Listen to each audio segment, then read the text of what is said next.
All right, all right, all right, all right. I would give that little pause there so we don't lose the starting of the recording. We've done that before, but welcome back, one and all, to the Horror Returns. I'm Lance, and with me, as always, we've got our hipster in the took. That would be Brian. What's going on, Brian? So, what region is took? Who calls it a took? I don't know. I thought that Not fucking Texas, dude. Okay. That's all right, Beanie. How about Beanie? Will Beanie work? All right, we got Philip tonight, and special guest, at least for part of the show, we've got Cindy Sinabria. We haven't talked to you in a while. What's been going on, kiddo? I know. Thank you. Thank you for welcoming back. I've missed you guys. we missed you. I got a lot to talk about whenever you guys are ready. Some interesting. Yeah. Well, we gotta. Let's see if I've got anything I wrote down here. I know. So okay, so you were telling me about a couple of things you've got with horror able women, true crime film, all kinds of shit. I guess I'll just be quiet. You tell us what's going on. What's up in your world? Well, the last time I came and spoke with you guys, I was working on a full-length documentary film called Horror Able. And now we've been through some crazy stuff. I lost some editors, had to rehire some editors, and then we made the creative decision to just partition the film instead of, this big documentary with 22 people. We decided to remove 6 women from that because I realized that I interview more women than men. And so we separated that into an exclusive short called Horror Able Women. And some of these, some of them had like poorer quality, and I just didn't want, I felt like everybody was important and I didn't want to discard any interviews. So I just gave them kind of like their own platform and kind of separated it, and kind of mixed up the girls and stuff like that. So it actually came out. All right. Yeah. So that's my short. It just came out this month. It's in the Film Festival Network, the Film Fest Network right now. And we just been selected for the Borders Without Docs Film Festival, Docs Without Borders Film Festival. Okay. There's about 18 more that we're waiting for. Thank you. But so we got the short. Now the feature, they're still working on it, and we should have that between May and June. Thank you for your patience for that. And now I'm embarking on my new stuff, which I'm very excited about. I'm working on a true crime film right now. It's actually the first time I've ever done this. So I tend to challenge myself as a filmmaker, and I decided I came across a story about a serial killer from Florida, and ironically, I live in Florida. So, the victims kind of compelled me to do something for them because there's a lot of cold cases. There's a lot of women that they still haven't found, and started pulling at my heartstrings. And you know me, I'm like, I advocate for things that I believe in. So I was just like, okay, I have to do this now, and I've been working on this for the past year, just research, reading case files, hearing interview. It's disgusting and nauseating and had me crying a few times too, because it's very emotional. It's very different. It's very different from horror. I mean, these are the horrors of reality. So I love crime stuff. You're in my zone right now. Right. And then being a woman, which is basically like what he targeted, you know what I mean? And living in Florida, where he targeted these women, being a woman of color, the kind of women that he preferred, even though he killed white women as well, but he preferred, women of color because he figured that they wouldn't, nobody would care about them, right? If they disappear, and that was like a common pattern with these killers too. They would target like, people that came from like, that would like maybe drug addicts or prostitutes or whatever. And, there's a history of that, because of the fact that they feel that it would be a lot easier to get away with that crime. And unfortunately, still to this day, these, some of these women haven't been found. So I'm making it my mission to make this film. And like I said, it's a very emotional piece for me, but I have to do it. And and I'm really doing it to help see if, like, create a buzz, and hopefully more people will pick up on it, and it'll be like another drama. And before you know it, people will be opening up these cold cases again. People will be trying to look for these women again. And so that's the hopes of this film. Yeah. So, Wow. and, Did you have an interest in true crime before you started doing this? yeah, I watch true crime stuff all the time. But I guess it's a little different when you're like in it. I mean, like you're eating, breathing, sleeping this freaking guy, and reliving his fantasies, and it's just very different than just watching a 1 hour special. You know what I mean? Or even a 1 hour, even the Dahmer stuff. Watching Dahmer, this past one that was done, was really well done, but it got to me too, because I mean, he really got into the heart of the not just the killer, but the victims. And that's where I'm leaning more towards, making it more of the victim story. And that's kind of where, like, a lot of emotions come from, because it's like, it's so sad, and it's so many women that that going through these case files, seeing details. These are things that you don't normally see in a true crime film or a documentary. This is more like if you were working in a precinct or a forensic lab, you would be coming across these kind of things, and it's a little more disturbing. It's like, it's more harrowing, it's like you're in it, and man. So yeah, wish me luck, guys. No kidding. One more question. Going through like all the evidence and the stories and stuff, were you able to just kind of go through it, or did it like take a toll on you to where you had to like take a break from it?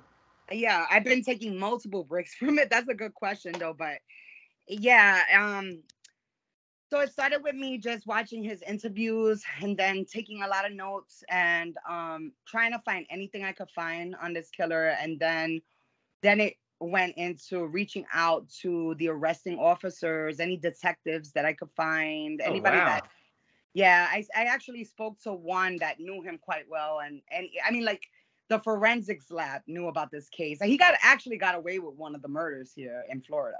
So... Jeez. Yeah, is he in jail right now? I got the case file for that. Yeah, and it's just disgusting stuff, guys. It really is. But I'm trying to make it to a T. So like, my casting is going to reflect the victims, so their likeness. So there's a lot of people that to try to make it as realistic as possible, to see if maybe someone along the lines it'll jolt their memory. Right. And, hey, I remember this person from like the 80s, or and yeah, Philip was asking you, is the guy in jail now at least? Has he been apprehended? He was apprehended. He's already passed. Oh, okay. Well, they had this is from an old kind of like old cases, which is why it's gotcha. Like, where forensics wasn't really, there was evidence was lacking and stuff. I believe DNA actually came into play, I would say, around the 80s, 90s. It's something kind of like new. Yeah. So just imagine all the people before that, all the victims that are out there around this world. I mean, look at Jack the Ripper. They're still over here with like trying to figure out who did it, right? Yeah. And you have all and they don't know. And that's unfortunately like the case in this and with this story. And yeah, it has led me, it gets very emotional. It has gotten me very emotional at times, where I really did have to separate myself. And I came close to like, am I even the right person to do this? Because I'm a horror filmmaker. It's like, I enjoy gore and blood and guts, but I don't, oh man, it's so disturbing when you hear, when it's real, when these women really were, and I'm like following through their death to their last breath, and it's like reenactments of this stuff. So it's pretty morbid. Like I said, I don't think I'll make another film like this again, but it took already about 1.5 years of my life already. So I'm like, man, listen, I'm doing this. I'm doing it for the victims. Yeah. How far along are you? When do you think this is going to be out? And is it for sure going to be a feature, or do you think this may morph into a mini series? Or no, I don't want to make it a mini series, because I don't want to stretch this out. It totally can. It totally can be. like totally can be, but I'm just trying to make a feature with as much information that I found on him and on the victims. And I'm actually almost done with the script now. There's someone that's interested that's actually a famous makeup artist, and I can't mention his name because That's okay. Yeah, Understandable. You guys could guess, but yeah, he's very interested in it, and he's interested in working on the project. And if he gets down with it, then this is gonna really take this to another level, because I was looking at it at a low budget film, but if he gets involved with it, then it can actually have the potential to go commercial. So I originally I had planned to shoot it in May, but due to the fact that it's an overwhelming project, I needed more time, so I'm slating it for July. Okay, that's right around the corner. Yeah, it's not too far, but I should be done with the script by the end of this All month. right. So everything. And you're still doing horror tour guide and all that, right? Yes. So I'm Okay. still doing a horror tour guide. That's one project. That's my challenge of the year, and then I'm working on a slasher film that's more fun. Okay. That I'm looking forward to. A And little that's light, gonna be a little light holiday comedy, film. huh? Huh? A little light comedy.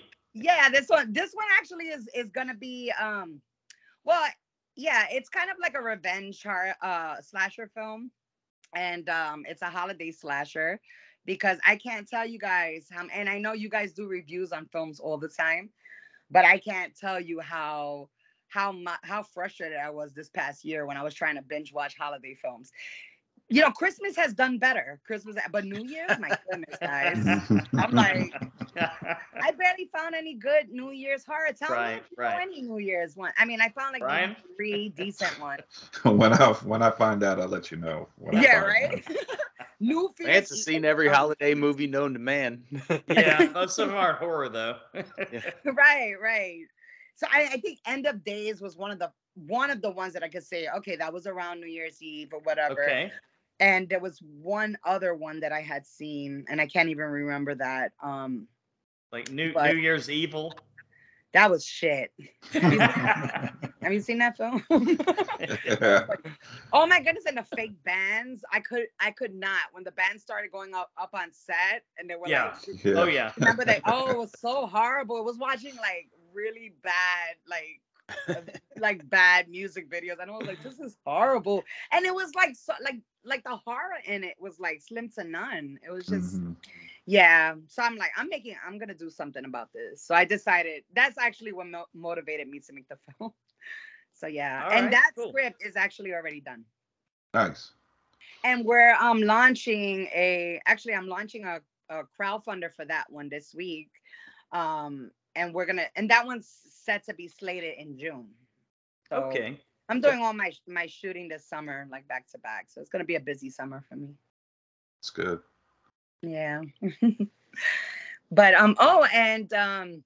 there's gonna be some surprises in the true crime one.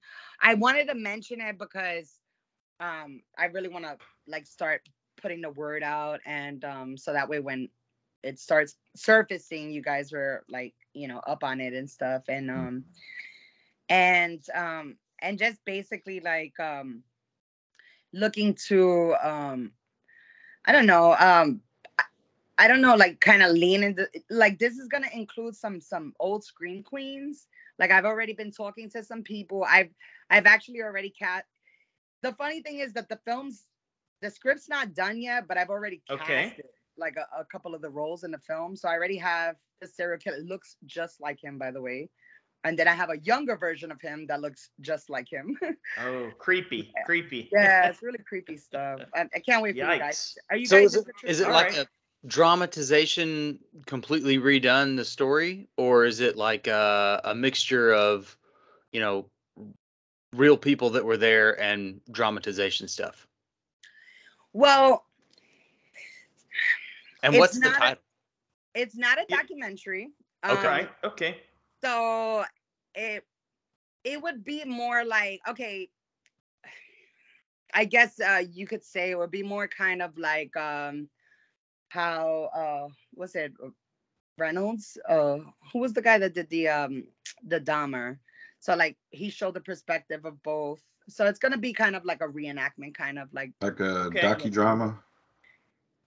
yeah, but Okay. yeah. Not as I much like- And on you got to the- be wanna careful. tell you, You but got I to be can't. careful what you say too. So Reenactment documentary. What's the No, it's the not a title? documentary. It's Okay. kind of like it's gonna be reenactments, obviously, of the actual crimes. You know, the dramatization of the Yeah, actual yeah. crimes, okay. and you know, and you'll get to know. I mean, you'll see the serial killer. I can't tell you too much. Okay. But That's cool. but That's as cool. it's already as we're already starting to get into, you'll definitely know more as we're like you're further into the production. I Okay, love so those. you're gonna keep in touch with Brian then, and make sure we get all the Facebook groups and fuck. What else are we into, Brian? Besides Facebook? Oh, Well, I don't You know. can tell What's the you name can of it? tell What I'm should, we, old. what should we look out for? Huh? What's the name of it? What should we look out for? Okay, so I can't tell you the name because No. the name. Fill a I'm fest in sorry, all but those questions, because the Brian. name, yeah, these are all these like hidden goodies. But the Okay. reason why I can't tell you the name of it because it's actually named after him, Oh, Yes, okay, okay, understood. and I don't want to give away who the person is. I mean, Absolutely. look, Well, we'll put it out when you send us the info. yes, Yeah, yeah. just, But then just but send me when all I send me carry all the info and the send- links, you're gonna and be like, I'll what get the it posted. fuck? This is like a real mind, like this is gonna blow your mind. I promise you.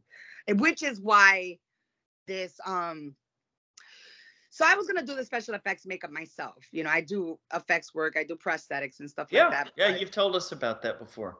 right, but like there's things in this like the way he kills his victims and stuff. I Mhm. needed like guidance. So I reached out to Okay. a lot of like I would say about 10 of the biggest makeup artists in Hollywood, right? That I know personally, like, you know, that I've talked to in the past or whatever. And the funny thing is that I would say almost every one of them was perplexed on how to execute this particular effect that I want. And they were like, are you kidding me? Like some of them to the point, like Stewart, the guy that did he has Bits and Rubber, Battle of Bits and Rubber. Like he are you familiar with that podcast?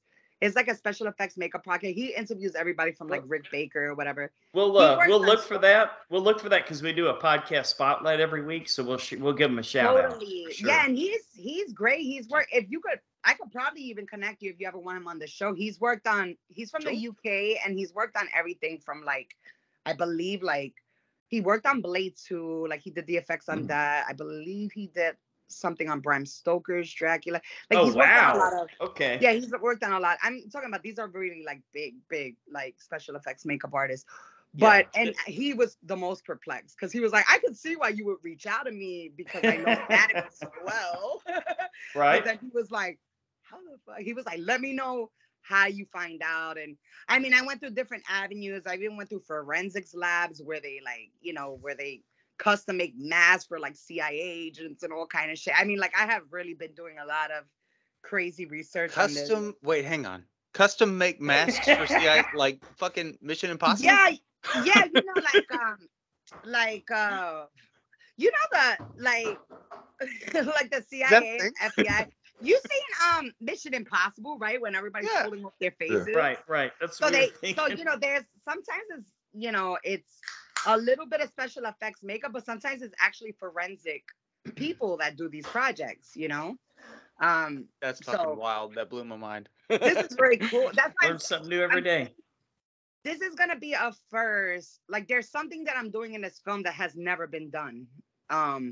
And it's kind of creepy, but I'll tell you once I do it. Okay, fair enough. But it has to do with the victims, and that's what's so perplexing about this whole thing. And that's why some of the effects makeup artists were just like, I don't like, you got me on this. And some of them tried to take a shot, and then eventually it went down the pipeline, and somebody got in touch with me and was like, hey, such and such told me, you know, to reach out to you. And when I told him everything, he was like, who is this guy? And I was like, I don't really want to tell you. He's like, I want to work on this film. And I was like, you do? Okay, this is the guy. He was like, fuck out of here. I mean, it blew him. It blew his mind. So yes, I'm like, hey, if he's interested in it, that alone is, you know, is exciting for me. So yeah, I'm totally down with this. So it's all depending on how big the budget is, and Okay. it might come down to me just doing the work, but it's all good. It's gonna be done either way. Yeah.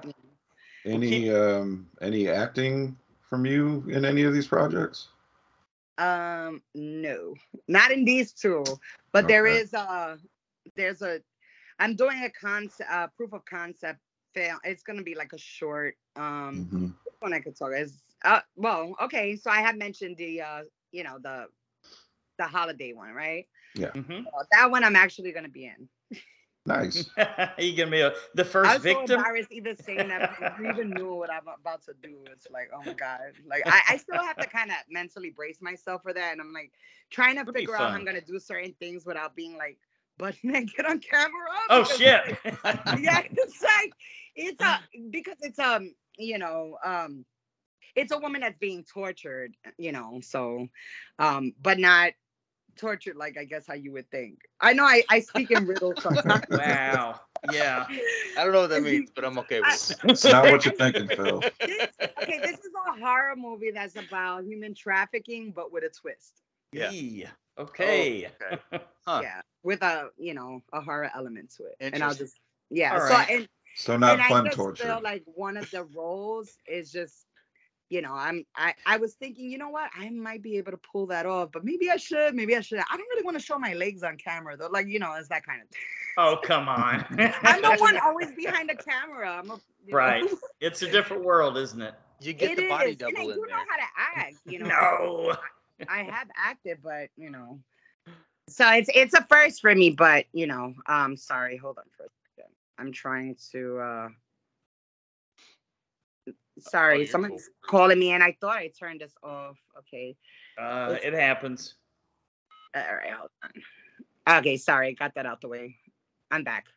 Okay, sorry about that, guys. No But worries. yeah, so there's some good stuff coming from me this, and you'll be learning about one of them this week anyway. So I'm funding for.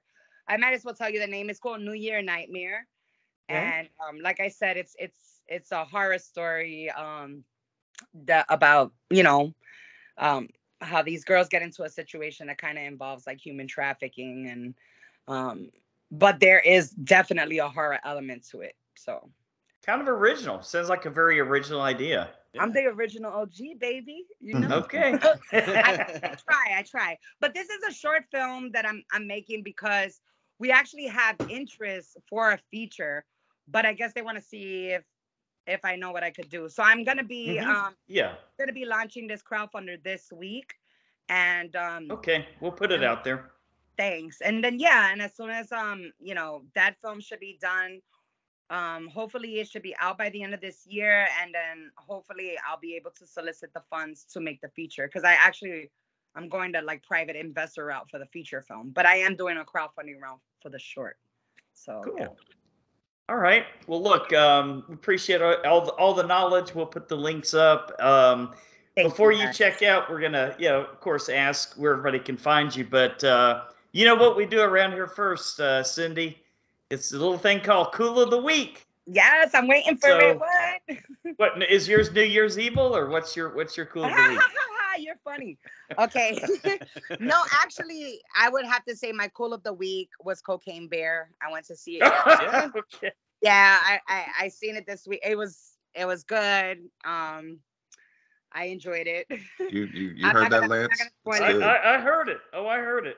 And it was unexpected because in the beginning, I was like at the theater, and I really thought that it was gonna be like this, like action-packed, hilarious film from beginning to end. And in the beginning, I wasn't really laughing. I was just like, okay, this is like not funny.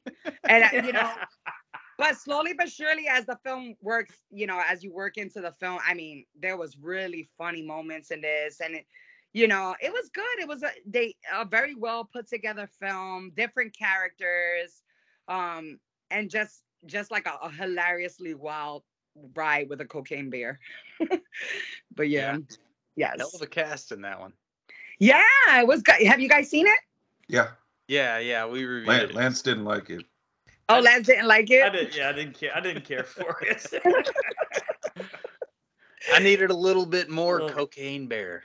You was waiting for more, right? It was kind of like it wasn't what I expected. Like I expected something a little more funnier, but I did enjoy, some of the parts, and it was kind of funny. And I do like some of the kills too. I must admit, some of the kills were funny. Yeah, no doubt about that. There was a sequence that I'd almost give a 10 on 10, but one sequence does not a movie make, Brian. Where he snorted the cocaine off the leg. Oh, that was hilarious. That was like one of the best kills, actually. That was actually one of the best kills in the film. Yeah. And I love that, like, that state trooper lady. She was so funny. The paramedics. He's a comic. What's his name? TJ Miller. I believe his name is. The paramedic. Was that TJ Miller? Was that him? I think that's the IKEA guy, right? The guy that talks about, like, he does like his stand-up about IKEA. He's like a comedian. That's him. He was the paramedic guy. He played the paramedic. Okay. I was mad because we were trying to figure out who everybody was in it. It's kind of like... I could run down I see that one. I could have sat in and just chatted with you about cocaine. Right. That one was good. But yeah, so that's my cool of the week. Definitely. Nice. Oh, and I'll say you're in the majority. You're in the majority for sure.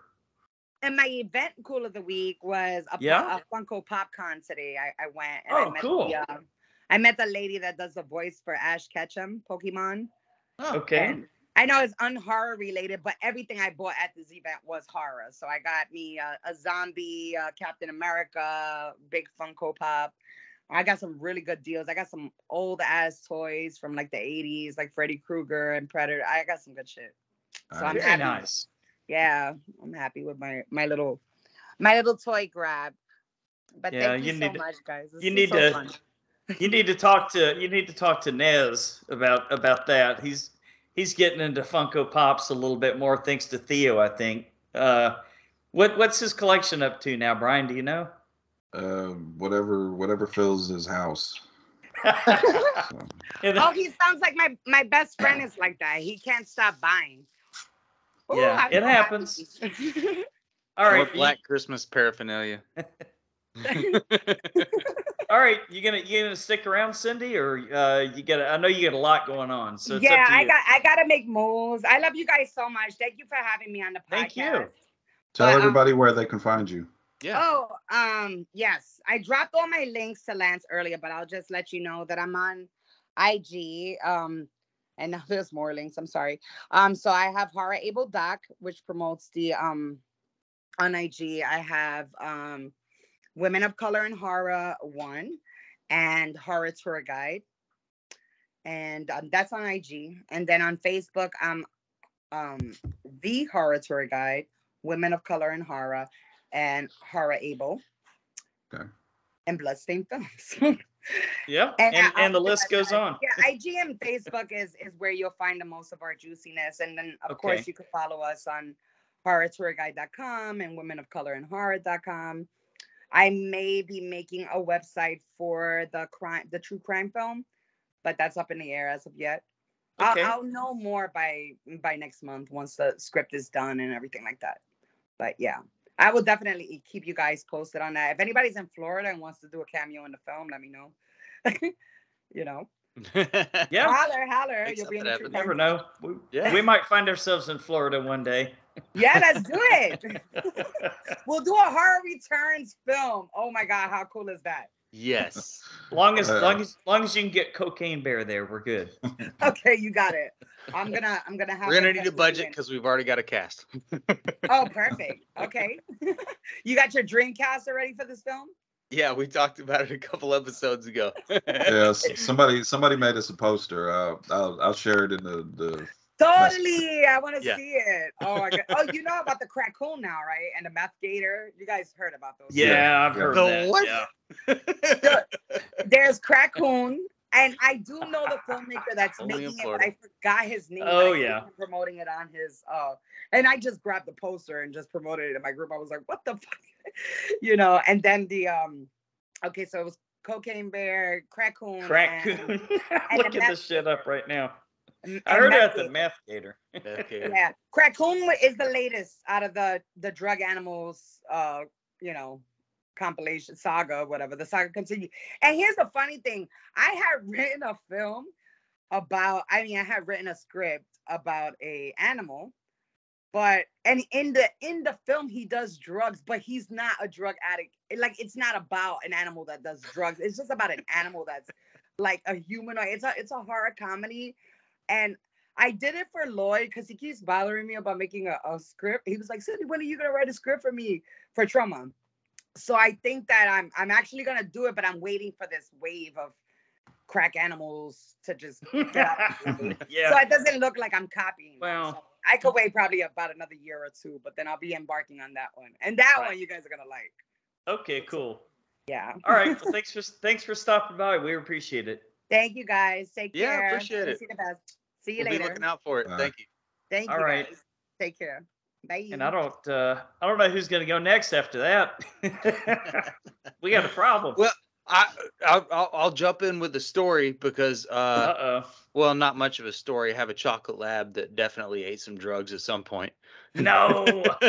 I don't know what he ate. He got into somebody's trash and he came back wobbling all over the fucking place until he puked and then he was fine.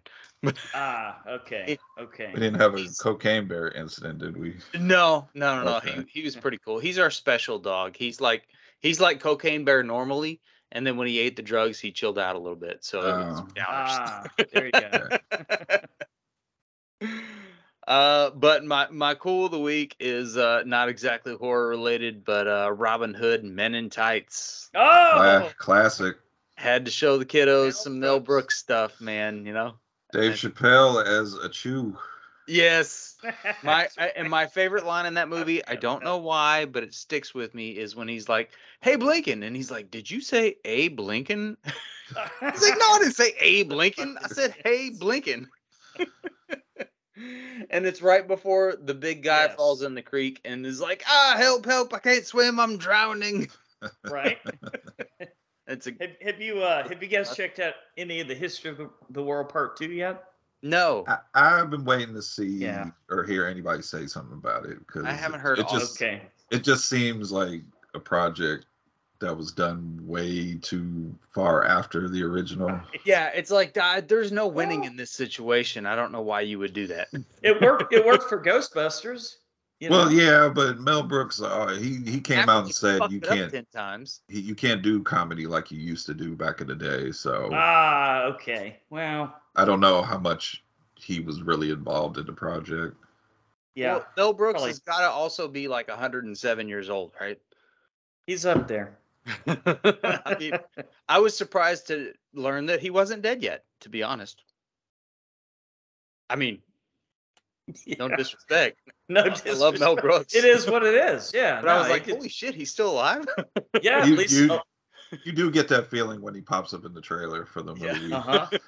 You're like, oh shit, it's Mel Brooks. It's been a while. He's up and around. All right, I Brian. got like 4 movies, so if you want to go. I'll throw mine out there real quick because I haven't been watching a whole lot of movies this week, but I got into a book. Maybe it's better if I describe this book to you based on what the Amazon review says. This is called The Elegant Universe, written by Brian Greene, nonfiction book. Have you guys heard of it? Brian Greene, the guy from 90210? No, the physicist. That's Brian Austin. Okay, so this is called The Elegant Universe. Superstrings, Hidden Dimensions, and the Quest for the Ultimate Theory. Fuck yeah. So, yeah, this is some heavy fucking reading, guys. But what's so cool about it is he kind of takes you through the history of modern science. Like, starts off with Isaac Newton discovering gravity with the famous apple falling from the tree. And then he takes you through Einstein's theory of relativity and, you know, how scientists build on the works of prior scientists and stuff like that. And now we're starting to dive deep into like nanotechnology, subatomic particles. Like at one time, like I don't know about you guys, but when I was in like grade school, they thought the atom and the parts in the atom, the proton, neutron, and the electron were like the smallest thing. Right. Obviously not so. There's like entire universes inside each of those. And then I'm sure inside each of those, there's entire universes. And I would imagine it going the other direction, it works the same way. So I don't know, man. This stuff fascinates me. The string Yeah. theory fascinates me. Quantum physics. I don't understand it, but I at least want to, read about it and try to wrap my head around it. So Just go watch Quantum Mania. that's everything. what I will have this book finished by the time it comes to Disney Plus, which is where I'm gonna be watching. I think it's supposed to be out in about 2 weeks, isn't it? Yeah, I think Oh, really? they said the theatrical to streaming windows. I think they said 45 days now. Yeah, I think that Wakanda Forever they gave it a little bit longer because it had. I think unless run. it's something like Avatar, which is making Sure. millions of dollars, they'll keep it longer. But Ant-Man was quite the flop in the theaters. So, Well, that's too bad, man. Especially since we got a whole new batch of Disney. I heard too that they were going to cut back on the content, like on Disney Plus and stuff like that, to save money. I think they realize less is more. So we don't need like Makes 5 sense. Marvel movies and 7 Marvel TV shows a year. Also true. Yeah, I think that's fair enough. Don't So don't kill us. Don't Walking Dead us, right? So hopefully Come up with some original shit. Hopefully with the less content, they'll put more focus in on whatever the upcoming thing is instead of the upcoming 5 projects. Mhm. I'm just excited we've got another supervillain finally on the way. So it's been a long. I mean, ever since Thanos, nobody's really been that intimidating. Wouldn't you guys agree? I mean, compared to Thanos, and it kind of looks like our new villain here is going to be right up there. So I'm kind of looking forward to that arc. From what I'm hearing, they're according to the Loki show, there is a lot of him. So all right. Well, just give me Doctor Doom. That's all I wanted was a good Doctor Doom, not the Fantastic Four movies that came out. Well, you're gonna have Doctor Doom. You're gonna have to have the Fantastic Four. Well, but I think he means a good Fantastic Four, not that Yeah. fucking tripe we've gotten up to this point. Well, which means they're gonna have to try that one again. Yeah. Right. All right. So anyway, Brian, you got more stuff? Yeah, I've been sick the last couple of days, so actually, it was kind of a little bit of a blessing because I didn't have nothing for cool of the week. So when I got sick, I was kind of in bed, so that gave me time to watch some stuff. Let's start with my not cool of the week. 2023's House Party. Oh no! I've heard nothing good. Now it's not badly made. It's not badly acted. It just does the one thing a comedy cannot do, and that's not be funny. It's just not funny. It's not like an age thing for me either. Like I get all the references, I get all the cameos. It's just not funny. And then they redo scenes from the original movie. Oh no. And it doesn't hit the same. Like they do the dance routine from the original House Party, and it's just you're trying to redo the same thing beat for beat, and it's just not hitting the same. And then they had this whole because the plot of the movie, basically, these 2 guys, they work for a cleaning company. They, of course, they need to make money, so insert blank idea for whatever. You can put in any reason why they needed to make money, and it doesn't matter. But they need to make money. So they find out the house they're cleaning is LeBron James's house, so they figure they have the keys. So let's throw the party here. Plus they have that sounds like a fantastic not end up in jail at the end of the night idea. Exactly. I mean, they have his contact book, so they have all his famous contacts. You'd think this would just be a hilarious comedy. I think what they missed the mark. This should have been like a raunchy comedy. Yeah. Just like it was really light, huh? It was. I don't even know what it was rated. It might have been PG-13. Okay. So don't expect it to be followed up by a remake of the Pajama Jam. No. Okay. And PG-13. Anybody who even knows what the words house party means is way older than 13. And just things they could have played with, like at the end when LeBron comes and he catches everybody there. The guy's like, "Don't call the police. I challenge you 1-on-1 in basketball." Oh no. Now you think the guy would be able to take LeBron and it would be funny that this little guy is just kind of schooling LeBron. But no, it's just basically LeBron blocks his first shot and it's just... It's over. Yeah. It was probably written that way originally in the script, and LeBron was like, no, I'm not doing that. Yeah, he is a producer on it. So after that, I went to Shudder. I checked out a couple movies. I went to the Screenbox, checked out one. The Screenbox one is a movie called Signal 100. It's a Japanese movie. Okay. Very in line with the Battle Royale. It takes place in a high school. Okay. And these kids get this group of, it's a whole class full of kids. They get hypnotized into committing suicide. Oh my and God. Basically there's 100 signals that sets it off.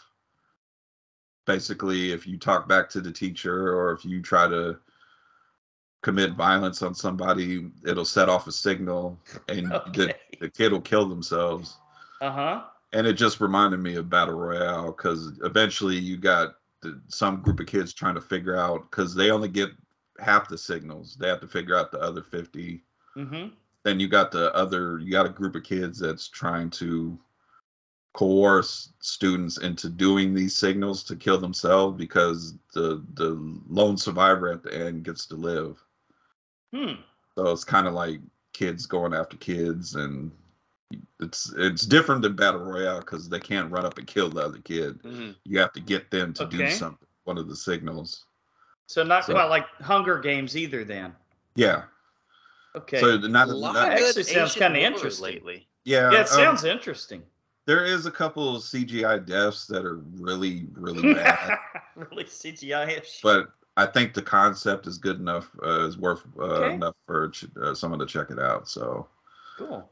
That one's on Screenbox. Shudder. What was the next one? This one you can skip. Neil Marshall's The Lair. The Lair. Yeah. Neil Marshall hasn't done much lately, has he?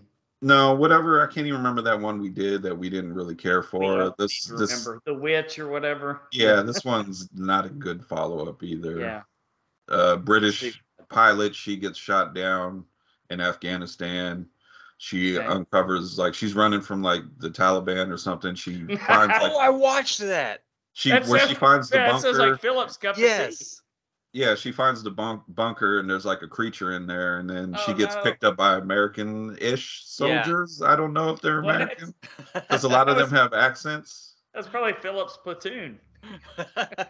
And she's trying to warn them that there's a creature that got awoken in the bunker because it looks like an old Russian test facility that they were doing experiments, and of course nobody listens and they get attacked by the creatures, and it's not. It sounds like it would be awesome, but it was kind of boring. So, like it had a cool premise and setup. I remember watching that. I cannot tell you how it ended. I don't remember that part. Oh, that's not a good sign.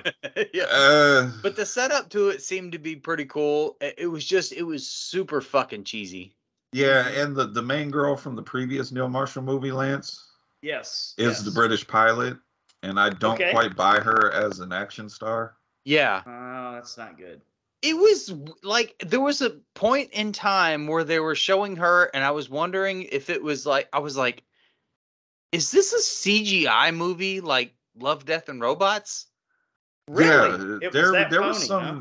It was something weird going on. Like, I thought it was going to be Uncanny cool. Valley. I thought it was going to be cool because at first the creatures seemed practical. Like guys, it's makeup and suits and stuff. But then there would be these effects, because I'm not going to tell you what, because I don't even understand what they were trying to do to people. But there was these effects that were really bad CGI. Those. I know. And I Phil, I know what you're talking about. There was some camera shots that I'm just like, is this real? Is this really happening, or is this like an animated sequence going on? It was weird. Clearly that military base wasn't really in the desert when they did the far shots. But I guess my cool of the week will be another Shudder film called Spoonful of Sugar. Okay, this one I've actually heard of. Take a dysfunctional family that hires a babysitter that clearly has some issues and add not a little bit, but a lot of LSD in there. Oh wow. Very interesting movie. Okay. So, And Yeah, I'll that's just interesting. I'll just leave it at that. That one's on Shudder. Spoonful of Sugar. All right, it's on the list for sure. Is that a 2023 movie? I think it came out this year. Okay. Neither came out at the Close very enough. end of last year or early this year. All right, we can count it toward our 2023 watches, right? Yeah, so if you're on Shudder, watch Spoonful of Sugar. Okay. Skip the layer. Neil All Marshall, right. you're better than that. yeah. Not lately. No. All right. Well, that brings us to horror headlines, brought to you by Brian. Take it away, man. Okay, there was some headlines I posted today. Talked a lot about Eli Roth's Thanksgiving movie. It's Yes. officially begun filming, so hopefully we'll have a decent Thanksgiving horror movie this year. Good luck. Not many comments. Not a lot of hope, but we'll see. Knock at the Cabin is coming to Peacock, streaming on March 24th. So if anybody hasn't gotten the chance to watch it and you have Peacock, which makes sense because I believe Sure. they're owned by the people that don't like us playing music. And we'll keep it at that. Well, you keep going up the ladder, and like all of media is owned by like two people. So Yeah, Yeah. right, exactly. the two guys that are sitting up watching the Muppet Show, right in the balcony. yeah, I'm sure we'll soon start getting emails with the Mickey Mouse ears at the very top of the email. Neither that or an apple telling us to course. stop doing something. Yes. Let's see. It Follows filmmaker David Robert Mitchell. He's making, as of yet, untitled mystery film with Anne Hathaway that has dinosaurs in it. What the fuck? Okay. Yeah. 65 part 2 already, or what? I Has he still done- want. anything other than It Follows? He did a film with Andrew Garfield that I have not seen. I forgot what it's called. I think it was one of those Was it the Broadway? elevated horror. No, it was like an elevated horror movie, I think. What? I don't know what that is. Somebody's yelling it right now. Yeah, but somebody's yelling it, and I'm Googling it. Y'all go but ahead. we can't hear you when you guys yell. Yes, we can. Keep yelling. Oh, I probably should have started off with this in the very beginning. We lost another great actor, Lance Reddick, passed away at the age of 60. Yep. At the age of 60? Yeah, Yeah. way too Jesus fucking young, Christ, man. That's Mhm. too early. Yeah, they I don't think they released the cause of death, but I think they're saying it was just natural causes. Who died Okay. of natural causes at 60? I mean, I don't know because I mean- I follow him on Instagram, and that guy really seemed to enjoy life, his family, and he has a lot of dogs, and he loves his dogs, and posts like every day with his dogs. So it's just kind of like, getting ready for the upcoming John Wick film, because I'm just hearing Sure, nothing but sure. amazing things about it. Like the reviews are coming out. It's like they're saying it's like the best in the franchise. Well, it's 3 hours long. I know that. Yeah. I had to buy an early ticket. Is it really? Yeah. Yeah, Jesus. like it's like at like a 93% on epic. Rotten Tomatoes. What? Okay. Well, Yeah, they're just and these. I don't know if these reviews are just really trying to hype it up, saying it's like the best, not only the best in the franchise, but the best action movie and one of the best action movies in the past 5 years. oh, I You don't have to this do a is lot too to get strong. better than John Wick 2. Yeah, this is strong, man. We'll see. I mean, you got Donnie Yen in there. Yeah. Well, I'm interested to see Pennywise, what he's gonna do as the villain, because well, I and- never pictured him as the villain of a John Wick movie. well, we'll get to see it in living color in Think in he'd a get week. killed quick. But rest in peace, Lance Reddick. Yeah. Yes, indeed. Let's see. Guillermo del Toro is doing a Frankenstein movie for Netflix. Is it going to be ant stop motion like the I Pinocchio? think it's live action, from what I Okay. understand, and With Jeff Daniel Phillips as the it monster. stars somebody you were just googling, Lance. David Andrew Garfield, Ah. Oh, and that Andrew movie was- Garfield is Frankenstein? Mia That Goth, That movie was called Oh. Under the and Silver Oscar Lake. Isaac. Brian. Under the Silver Lake. Sorry. Okay, That was a good movie. yeah. Um, So Oscar Isaac. Frankenstein movie done by Guillermo del Toro with Huh. Andrew Garfield, Mia Goth, and Oscar Isaac. Okay. Dude. Sounds like you can't go wrong with that Yeah. cast. Well, better than Jeff Daniel Phillips and Sherry Moon Zombie. You like that movie? Although I did watch 31 again. Oh, I love 31. I did like the Munsters, man. It was fun. I was about to say, don't cover up the You monsters. know with what? 31 can almost be my cool of the week because I rewatched that the other night. That is a fun movie, but it's all Richard Brake, man. Yeah, oh, It's, yeah. It's all. Since you just recently watched it, I watched it not too long ago. Does it take place on Halloween? Yes, definitely. Yeah, they make it real obvious that it's Halloween, and apparently they do it every year. Why is there like an inconsistency you noticed? I think there was, and I was just it's like something happened. I was just like, so what fucking days is this happening on? You saw 4th of July fireworks in the background when they were around. Are we like it now? Are we in November now? What's going on? Let's see. I'm sure you guys are familiar with the Faces of Death movie back in the day. Well, they're trying to turn them into actual movie. What? Yeah. For the plot? Yes. Wait. I don't know that I ever watched it. Was it real? I watched all of them. They I think, were pawned off as real deaths, but then it later was revealed that it was actors doing Reenactments Yeah. of real things. Okay. and of course, they had the chill monkey brain scene. Remember where they had everybody would hit the monkey's head with a hammer? That's where they would get you, because I think some of the animal stuff was real, and then there was like real autopsy footage.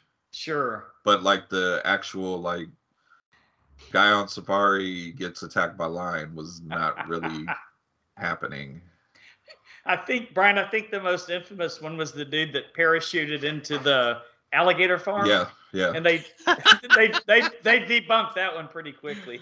Oops, missed. Well, they're turning it. I don't know what the plot's going to be, but so far they got starring in the movie is Doc Ray Montgomery. He played Billy in Stranger Things. Okay. And Barbie Ferreira. I know she was in the Philip, you've seen Euphoria, right? Yeah. Well, a few episodes. Yeah. The bigger girl, the kind of that was doing the webcam stuff. Oh, okay. Yeah, her and Billy from Stranger Things are going to be the main leads in it. So I was don't know what it's going to be about, but I thought you were going to say Dave Chappelle for a minute. I thought surely this is going to be a comedy. Dave Chappelle doesn't have to do anything right now. Just roll around in his money. Yeah, all those stand-up specials, man. Just fucking cement your legacy as the best stand-up comic of all time. But hey, boy did Chris Rock make an ass out of Will Smith. That was a pretty good one. I did mention that as cool of the week. I don't know. I kind of felt a certain way about it. Did you? I kind of felt like, did he go too far? No, just kind of like if it was. I mean, if me personally, I don't have a stand-up career to make money off of. I would have said something when it happened. Right. Well, but if he had a joke that he was using and like had a year to hone that in, I feel like it should have been funnier at the end and probably a little more sticking the knife in, you know? Yeah. Because fuck Will Smith. That's why. Come on now. Hey, he fucked up. He did fuck I'm not going to say it's really not his fault. I'm not going to say fuck Will Smith, but fuck his wife. Yeah. Yes. Oh absolutely. Shit. Everybody else has ching. Aha. That's really where it came from. Will Smith got twisted by Jada Pinkett. I've seen so many interviews. This is not like the Will Smith podcast, but I've seen so many interviews where I kind of felt like not only her, but like his kids. I'm like, does your family like you? Yeah. Uh-oh. I'm just. They're all fucking weird, man. Your kids are grown now. Let them go do whatever the fuck. Divorce your wife. Yeah. Restart your career. I feel bad for the guy. I heard he's supposed to be doing another Bad Boys movie. That's where you can jumpstart your career right there. Just put out like a badass, funny action movie with Martin Lawrence. Yeah. Listen, as much as I was totally opposed to what happened that night, I would absolutely go watch another Will Smith movie. I need him to have some sort of redemption because who doesn't love Will Smith? Yeah, I mean, and I'm kind of with you, Phil. I don't condone what he did, but at the same time, I'm just like, a man only gets pushed so far. He only has to hear so much shit before he snaps. Yeah, that wasn't Chris Rock's fault. But he was that could have been any other comedian up there. Yeah. He would have got slapped. I know, but Chris Rock could have been number one. Don't go slap one of the greatest stand-up comics of all time and not expect some sort of retribution. You had that shit coming. Something tells me if it was The Rock up there that said it, there wouldn't have been a slap. I would have respected Will Smith if he slapped The Rock. But The Rock's right. The Rock's he's too clean cut to be talking about someone's wife anyway. True. That guy knows what business he's in. So yeah. We got off the rails. Last news story I'm gonna talk about. Chris Rock got his day, man. I'm happy about that. All right, keep on.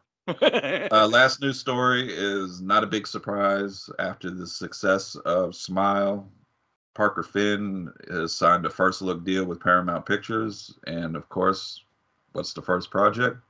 Smile 2. Is that the name of it? Smile 2? Right now. Okay. Working title. Which congratulations to him. You know, this whole Smile thing started off a short film that grew into that's right. Movie. So, congrats to him.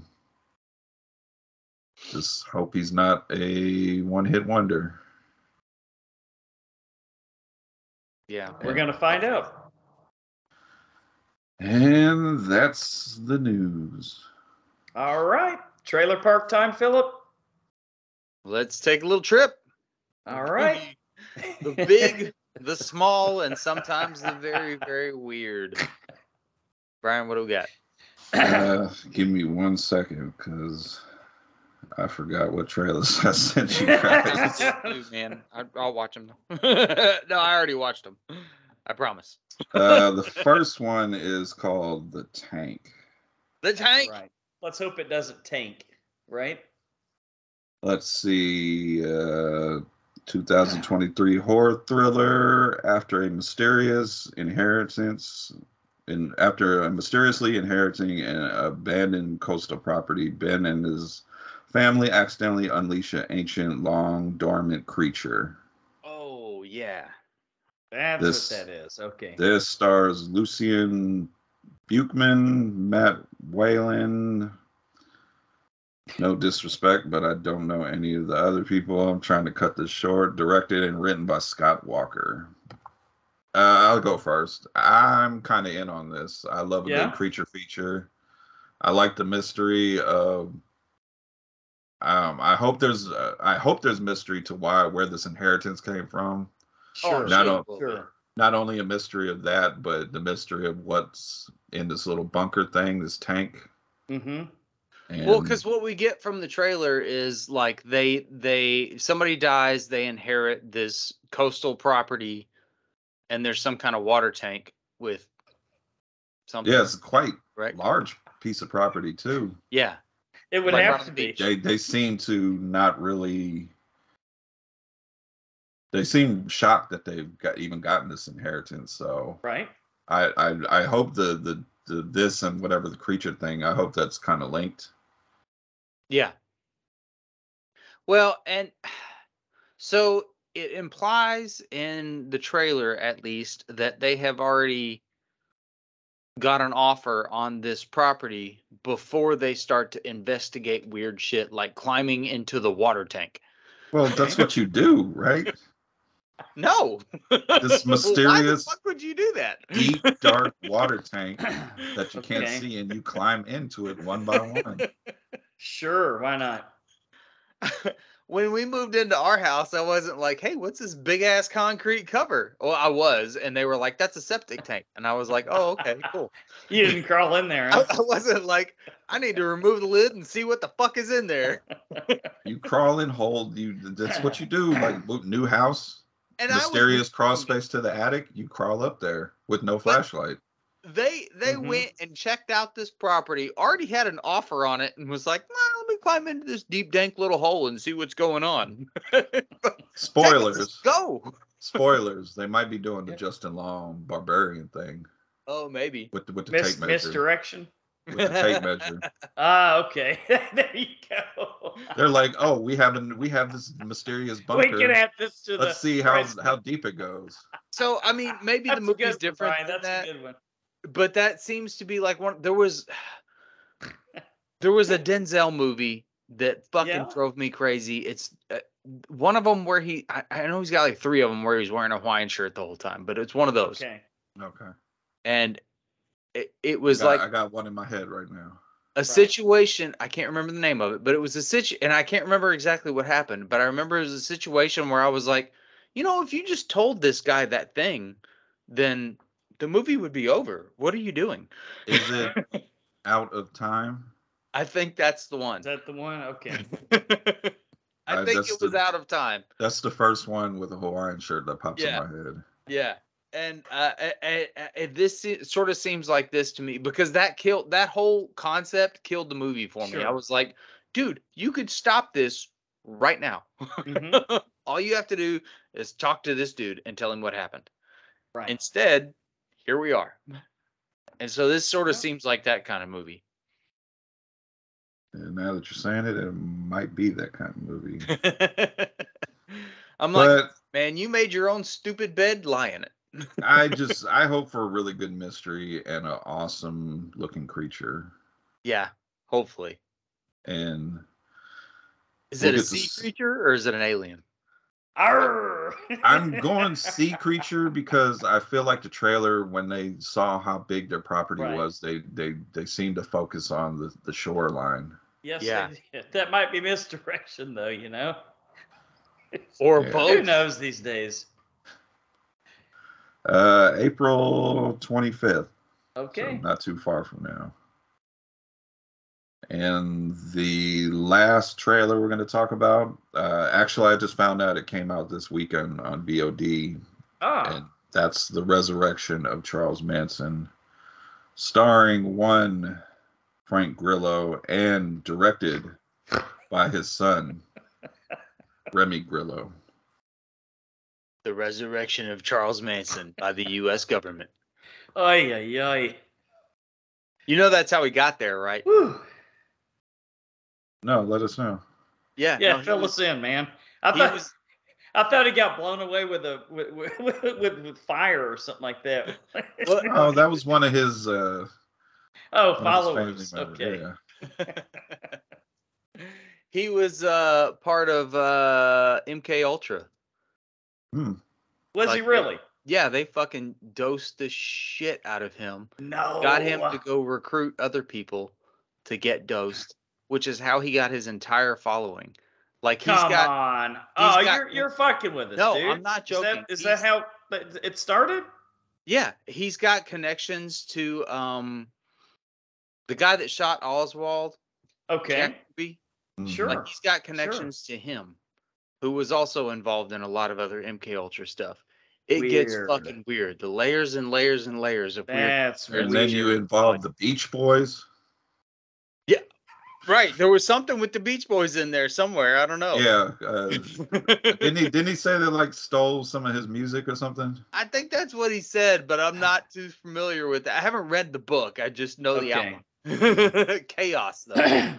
And have you guys ever watched the Cursed film series on Shudder when they talked about Rosemary's Baby? I haven't. Yeah, I haven't seen that. stuff with him is connected with that movie too, and the Really? people in the No. cast. Yeah, it's insane. Huh. But the resurrection of Charles Manson. But yeah, he got like arrested like 23 times and kept getting let out. Like the government had tabs on this dude the entire time. Yeah. Just saying. Outside of the cast for this one, the only one I recognize is Jamie King. Ah, yes, we all know Jamie King.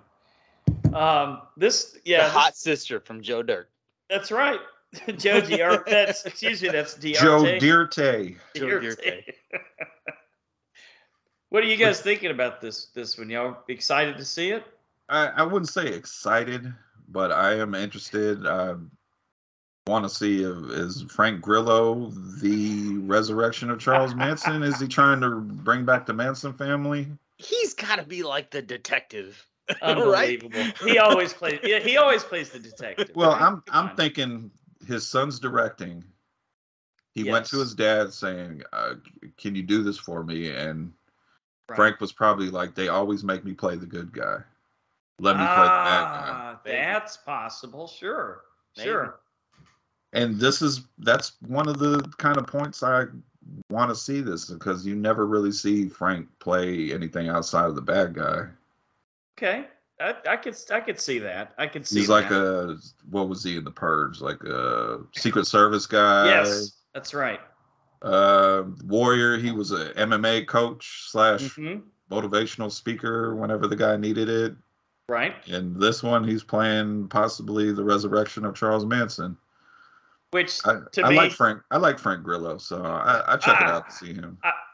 I'll check it out for Frank Grillo, but if you could resurrect anyone in the world, isn't this like one of the worst ideas ever of someone to fucking resurrect? I mean, the way the movie's what the playing, fuck are they thinking? the way the movie's playing in my mind is maybe when he was younger, he was like part of the family.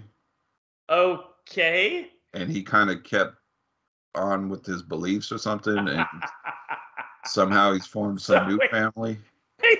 He finds his DNA and clones him, or what?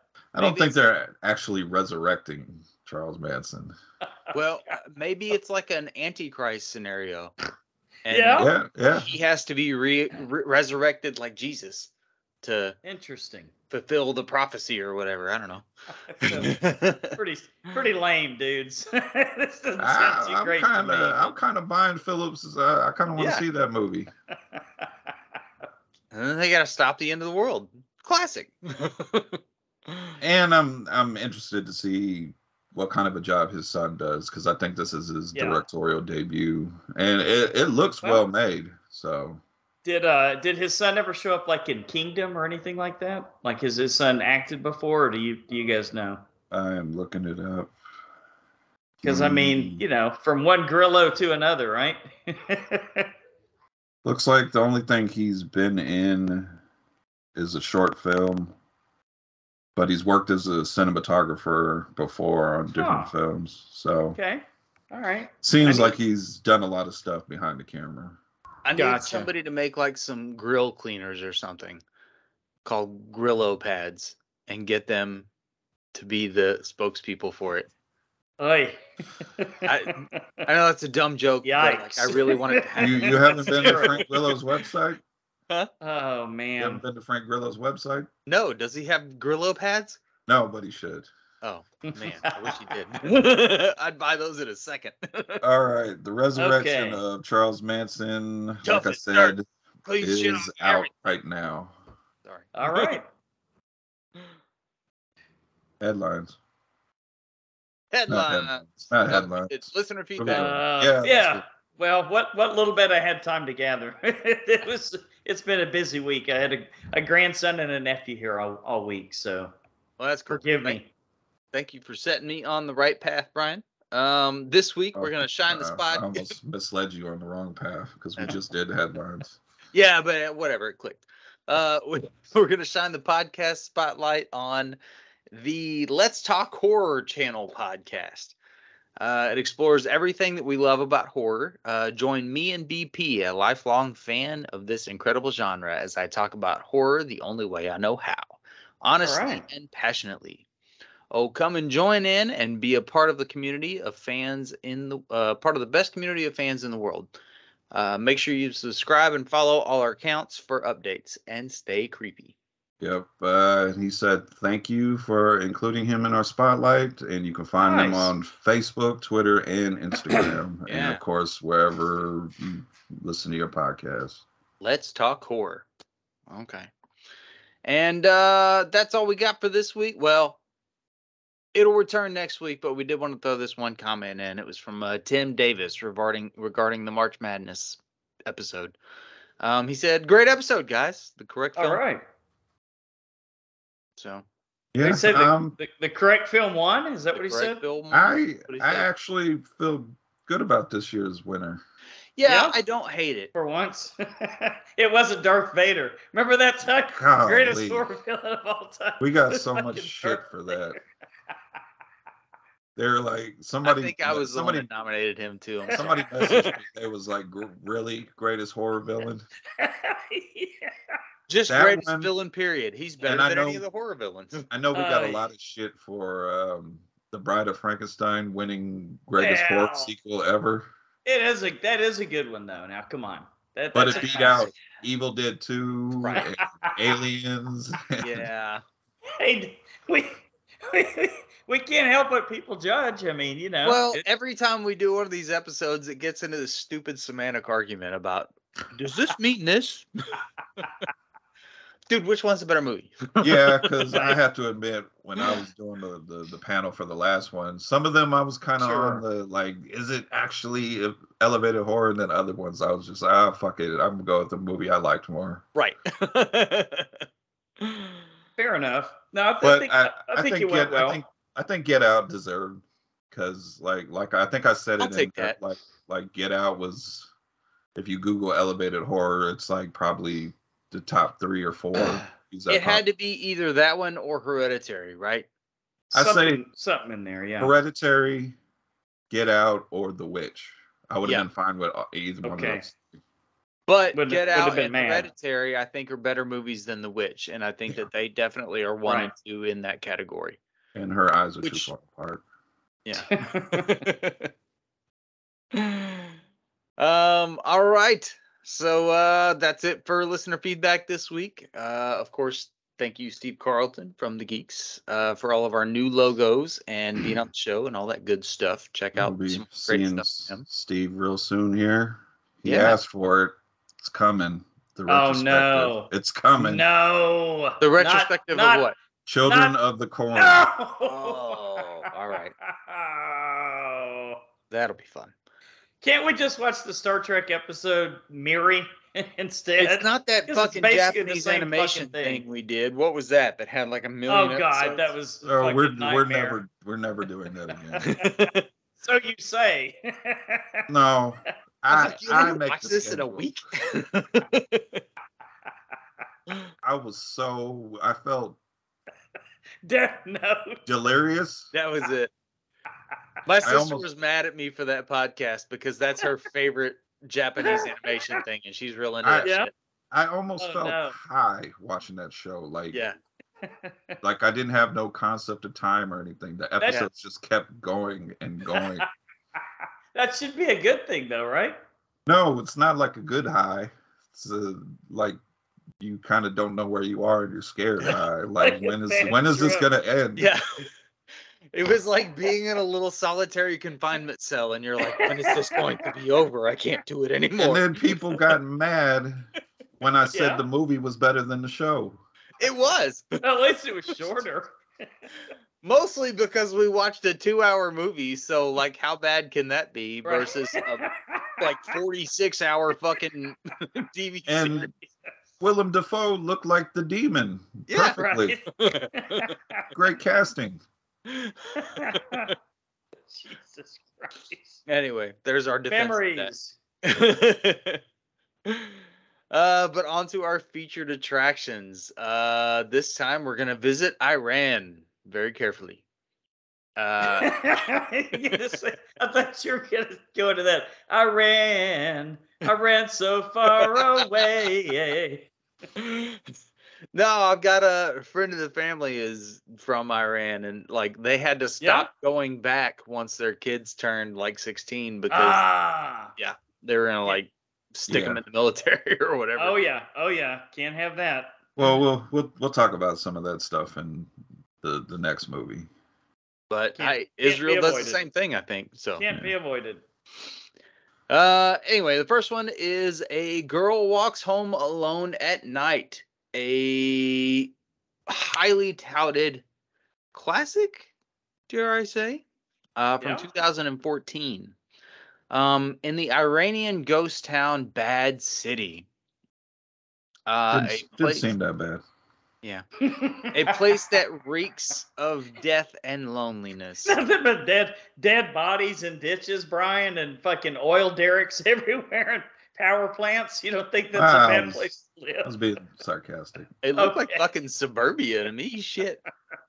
Well, the area he got lost in looked like the suburban, but I don't know if it's in the. Sorry to interrupt you. I don't know if it's in the. No, it's not in the. Trivia, but I believed it was filmed in California. Of course. Well, that makes sense. There you go. Really? Anyway, a place that reeks of death and loneliness. The townspeople are unaware that they are being stalked by a lonesome vampire with a taste for 80s music. I love it. Great description. Won me over. Director and writer is Anna Lily Amirpour. Yep. Also known for The Bad Batch and the upcoming remake of Cliffhanger. Hey. Oh, now that's going to be a trip. Yo. Are you going to make a remake of the Cliffhanger? Or you're not going to put the Stallone in it? And I think she did that movie I talked about a couple weeks ago. What was it? The one with the girl that gets out of the mental place and she has like mind powers? Yeah, you mentioned something about that. I can't remember the name. Mona Lisa and the Blood Moon. That's right. Yeah. I got to look for that one now. Okay. It's on Hulu last. You got it. All right. Cool. Director Anna Lily Amirpour, who bears a somewhat similar resemblance to Sheila Vand, the girl in the movie, actually performed the skateboarding sequences in the film for the long shots. Amirpour is a lifelong skateboarder. Ladies, just gets better and better. 80s music, skateboarding, filmmaker. Too bad. Was she doing tricks and shit? She's just riding down the road on a skateboard, wasn't she?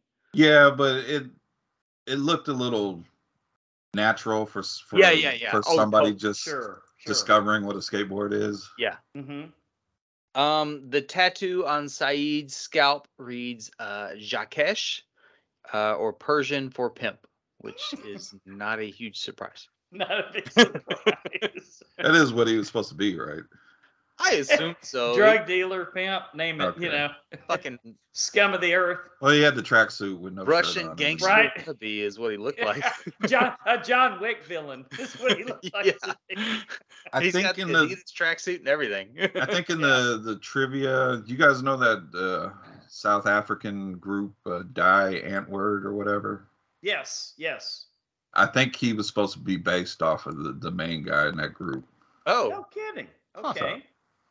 Interesting. So not Henry Rollins, huh? From Black Flag. Okay. Henry Rollins never had a sweet mullet like this guy. Right. He just had a buzz cut. Or dancing it out to some techno. Unza, right. Unza. That is not what I thought he was going to put on. I think he did more cocaine than Cocaine Bear. Definitely. Lance, what'd you think about A Girl Walks Home Alone at Night?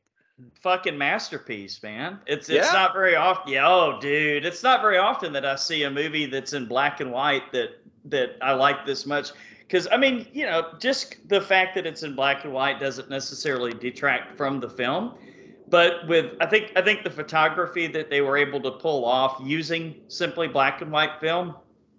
This movie grabbed me from the very beginning when you kind of had it's kind of weird. It was like almost like a cultural mashup type thing because you've got like the 50s greaser looking guy that looks like he came like Danny from Grease or something like that. Mm-hmm. And he's got the cigarette and the fucking wife beater shirt. and that just awesome, sweet car, right? That, you know, we find out that our pimp, it takes away from him later, but just heartbreaking, man. When you see him come home, he finds that cat, brings the cat home with him. It's like, obviously there's something wrong with this guy. Something's missing in his life. He's lonely. So he, you know, finds a cat and brings it home. That also shows he's pure of heart, I would say. I think that you kind of symbolically. Did he not? Well, but I think that I don't know. I just got to. He looked like he specifically went to a specific place to get that cat. Yeah, like he stole that cat from somebody's yard. Well, he was probably saving the cat from an abusive relationship. I thought the cat was for his father. Wasn't the cat for his father? Well, I think he was trying to do. Well, that was part of it. The way his father took advantage of him. That was the heartbreaking part, because he comes home and his dad's a junkie, and he's stuck in the middle because it's like it's kind of hard, like, you know, when you're family members of a junkie, it's kind of hard not to do things for her, even though you know you shouldn't be. Well, and he sounded a little very, very on difficult. top of that. Yeah, definitely a little loopy. Maybe he went through one of the wars or something like that. No, I think it had something. I think it had something to do with the passing of his wife. Because he did keep looking at the pictures. Yeah. Of his recently lost wife, but I'm sure he had a habit to begin with, and it just like went downhill from there. But obviously, this kid is like stuck in the middle, you know. And then he meets this young lady that is very mysterious, which is kind of cool.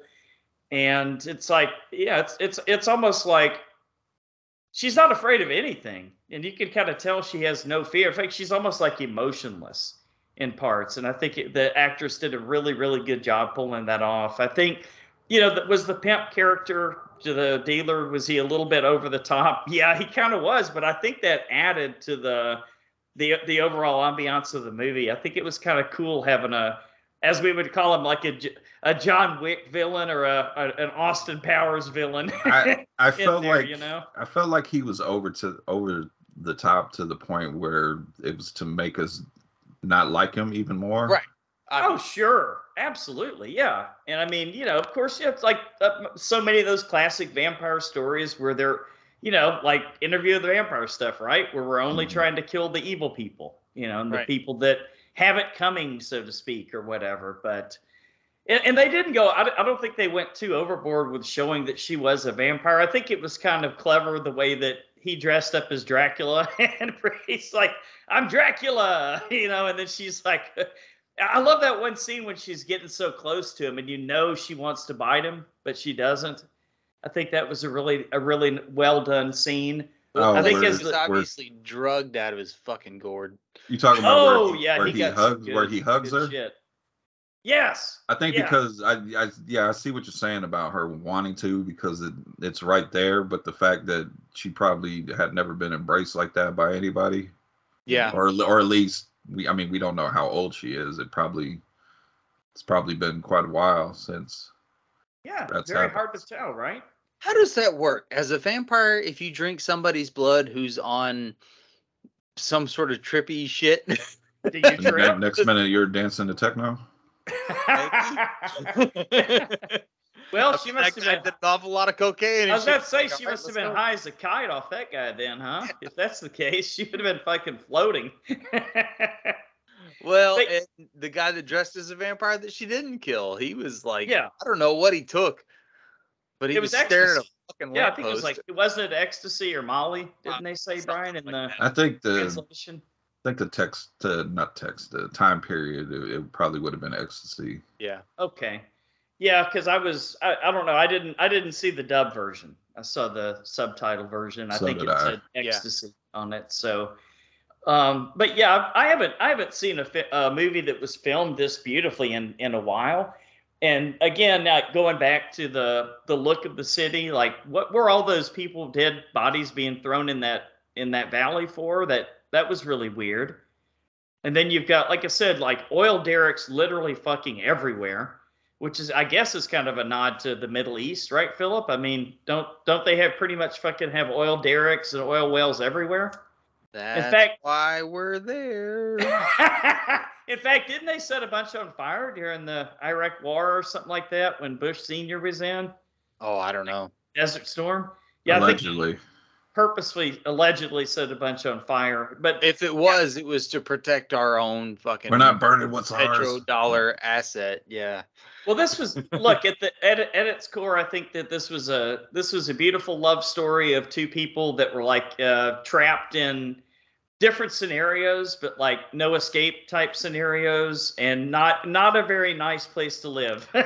Very, very cold, very industrial, and somehow they're able to find love. So I loved it. I really did. Enjoyed it a lot.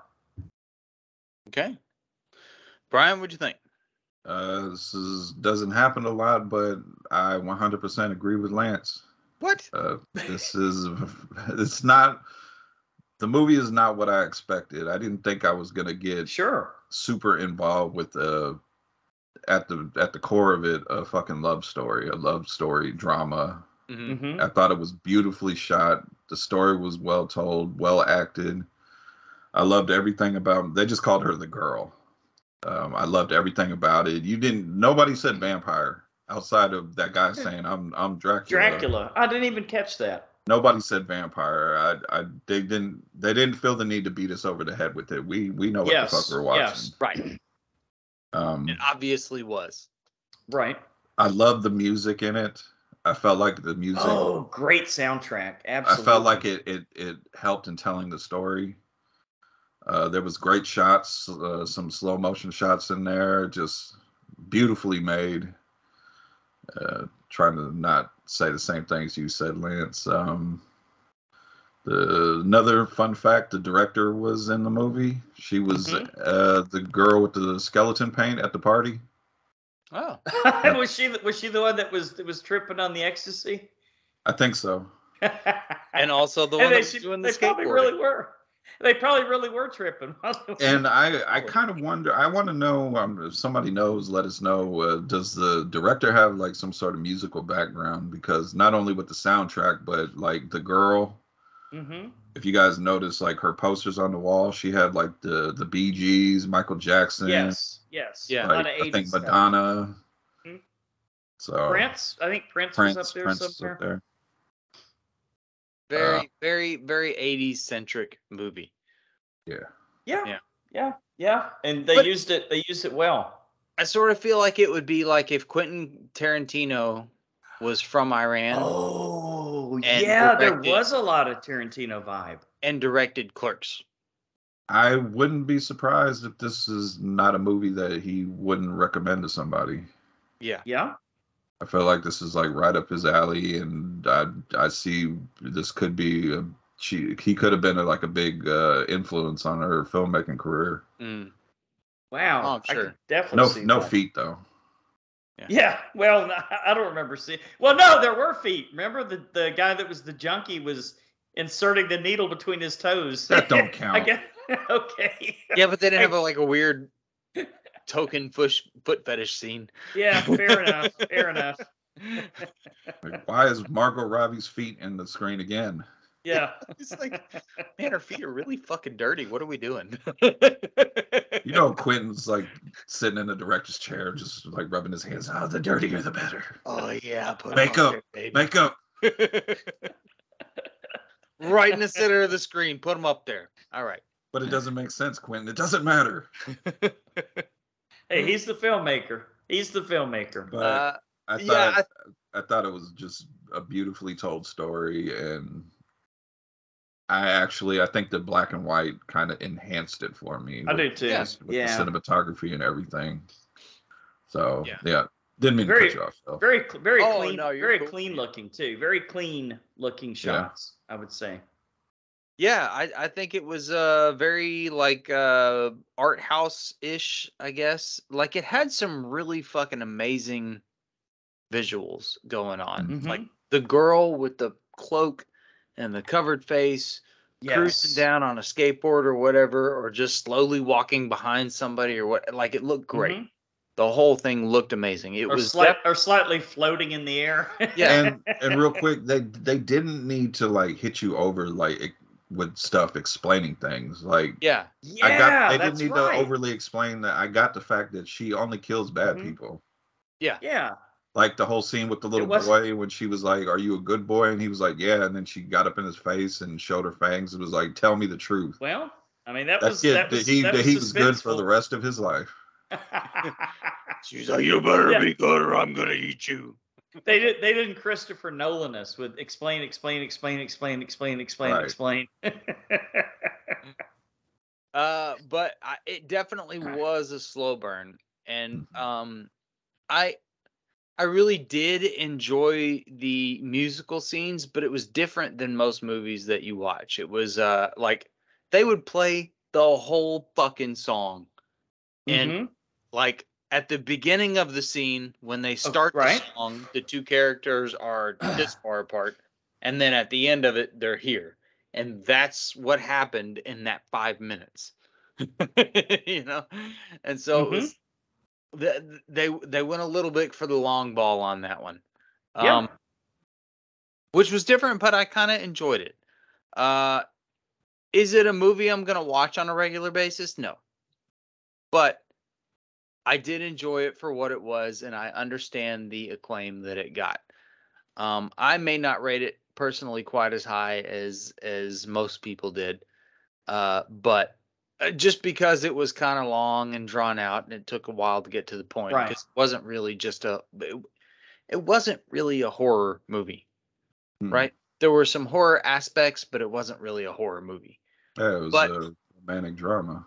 yeah, visuals were iconic level, and they were really good.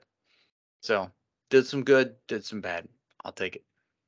And this director's doing cliffhanger. That's crazy. That is going to be insane. I know that's weird. I hope I Stallone can't wait. plays a part. I in need to look it up. Is there somebody starring in that movie already? Gotta be Yeah. Stallone. It's got to be Stallone, man, right? Hey, doing some cliffhanger. He's coming back as the grandpa. That was a bad Stallone. I'm sorry about that. There's no such thing as a bad Stallone. Come on, man. Hey, yo. I've heard a lot more bad Arnolds though than bad Stallone. Oh, I definitely so, do a bad yeah. Arnold. I do a drunk Stallone. That works. Just slow the voice down. Yo, Adrian. That guy on Instagram. Fuck, I can't remember. his Shut name. the Right? fuck up. My Huh? doppelganger is doing cliffhanger. What? Momoa? Yes. No! That's gonna be great. This motherfucker's about to get sued. He was in the Bad Batch, right? He was in Huh? the Bad Batch, wasn't he? Yeah. Yeah, So he's- that makes sense. That Okay. she would be able to get Momoa. All right. All right. Scores. As long as the Scores. studio Lance? doesn't. Well, as long as the studio doesn't yank that away from her, that's going to be a great movie. Okay, this one's a 9 on 10. Ooh. This is as close to a 10 as you can get. This was gorgeously shot, wonderfully acted, very surreal. The visuals were phenomenal. They just the way they sold you on the way that the city was so industrial and hopeless. The time warp type stuff, as I call it, like the 1950s greaser and the 1950s car, and then the 1980s music, and then everything against a modern background is just gorgeous. So yeah, one of those rare, very, very rare 9 on 10s that I'll give out. It is a Lance movie. I understand it. Brian, what do you think? I have to agree with Lance. 9 out of 10. What? I enjoyed it a lot.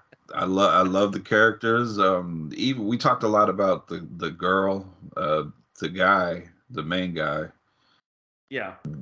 We didn't have to get beat over the head that he was a fucking good guy, because I'll bring up True. the scene where he's doing that. I mean, he did steal the girl's earrings, And the cat. but Yeah, that's right. the And fact cat. but the fact did that steal the he pussy. felt uncomfortable working in her room Yeah. without her parents knowing. Oh, he could have gotten it right then and there, huh? And I mean, he did give the earrings to the girl, so I guess Yes. it There you turned go. it to a good thing. I'm gonna go 7. Oh, That's dude, decent. that's Decent. good. That's Oh real yeah, good. no, it's still Real definitely a good. good movie. I feel bad that I'm not giving it as high, and I want to give it another You chance. shouldn't. If But you this give is it a like the 7, it's a third 7, fucking man. time I've tried to watch this movie, and I had to watch it this time, and so I watched it. Yes. And it gets better as it Gotcha. goes, but the first couple of times yeah. I tried to watch it because I heard such great things about it. Well, Like, I remember loving it the first time, but not Yeah. this much. Let me put it to you that It way. just it gets off to such a slow fucking start, Yeah. and it's all subtitled, and it's like, man, this Mm-hmm. turns into kind of a chore. But good movie. Good movie. I think there was some aspects there of greatness. Right? I don't see the Yeah. movie as greatness, but there were definitely some aspects. Some of the shots. Well said. Well said. All right. Well, let's move on to Under the Shadow from 2016. As a mother and daughter struggle to cope with the terrors of the post-revolution, war-torn Tehran of the 1980s, a mysterious evil being begins to haunt their home. Director and writer is Babak Anvari, also known for Wounds and I Came By. Wounds sucks. Oh, really? It has it stars what's his name? Oh, real life cannibal guy, Army Hammer. Oh, what? He's a Yeah, yeah, and part of all of his situations with women. One of the text messages he wanted to eat them and drink their blood or something. Oh, I know was there was like, a dude from CNN who ate somebody's brains because he was like interviewing some cannibals. It fucked him up. I think. I mean, I don't want to believe it, but I kind of do. I think you get a certain fame and fortune that you just get into weird shit. Yeah, I probably would avoid eating brains though. That's how you Yeah. get like fucking prion diseases and shit. Sorry, Lance, we got it has nothing to do with the movie. But anyway, official submission of the United Kingdom for Best Foreign Language Film category in the 89th Academy Awards in 2017. At 1:11 and 10 seconds, when Shade is on the terrace, the damaged part of the building on the right side resembles a human skull. No. I didn't know that. I believe won't go back and check, but Yeah. that is interesting. Interesting. And I think you skipped over included among the 1001 movies you must see before you die. Oh yeah. Edited by Steven Schneider. 1001 movies you must see before you die. I don't know. Does this one make that list? You ain't gonna tell me what I need to watch before I die. Motherfucker. This is America. I'm free. I guess I'll start it off. Okay. I think this one, compared to the first one, I think this did a better job of showing you what these people go through and what they live with on a daily basis. Because this was constant, just the little sirens that go off, and they would have to go to the bunker.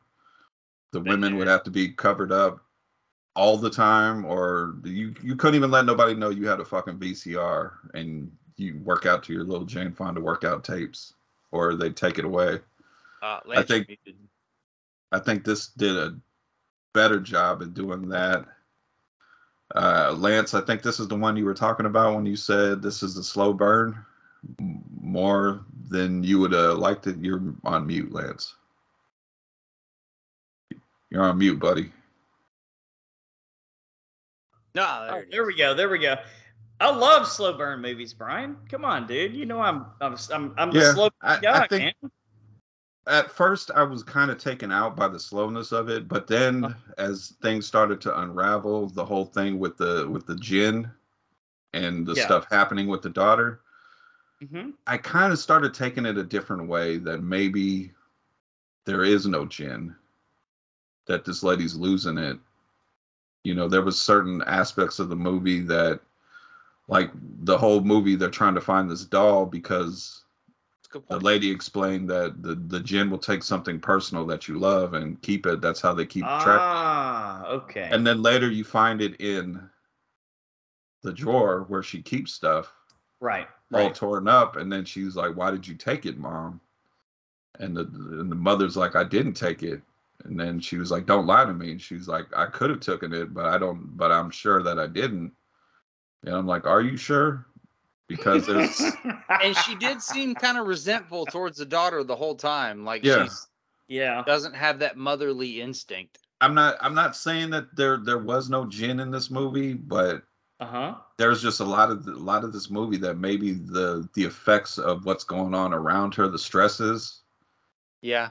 And then you got to add it on. Then you got the earlier in the movie where she can't get into medical school, or she can't get back into medical school because of certain beliefs that she backed before. Political activism in the past. Certain political beliefs wouldn't allow her to get back into medical school. So it just kind of seemed like there was a lot of aspects to this where maybe somebody saying that there's a jinn kind of put something in her head that created this whole scenario. Maybe.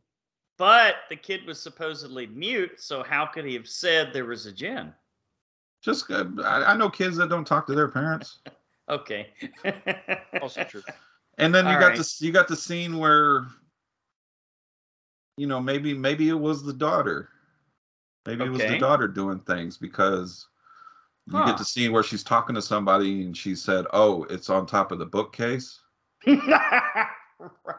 They weren't talking about the doll, because what was on top of the bookcase? The key to her mom's special locked drawer was on top of the bookcase. So I don't know. There was just a lot of aspects to go with.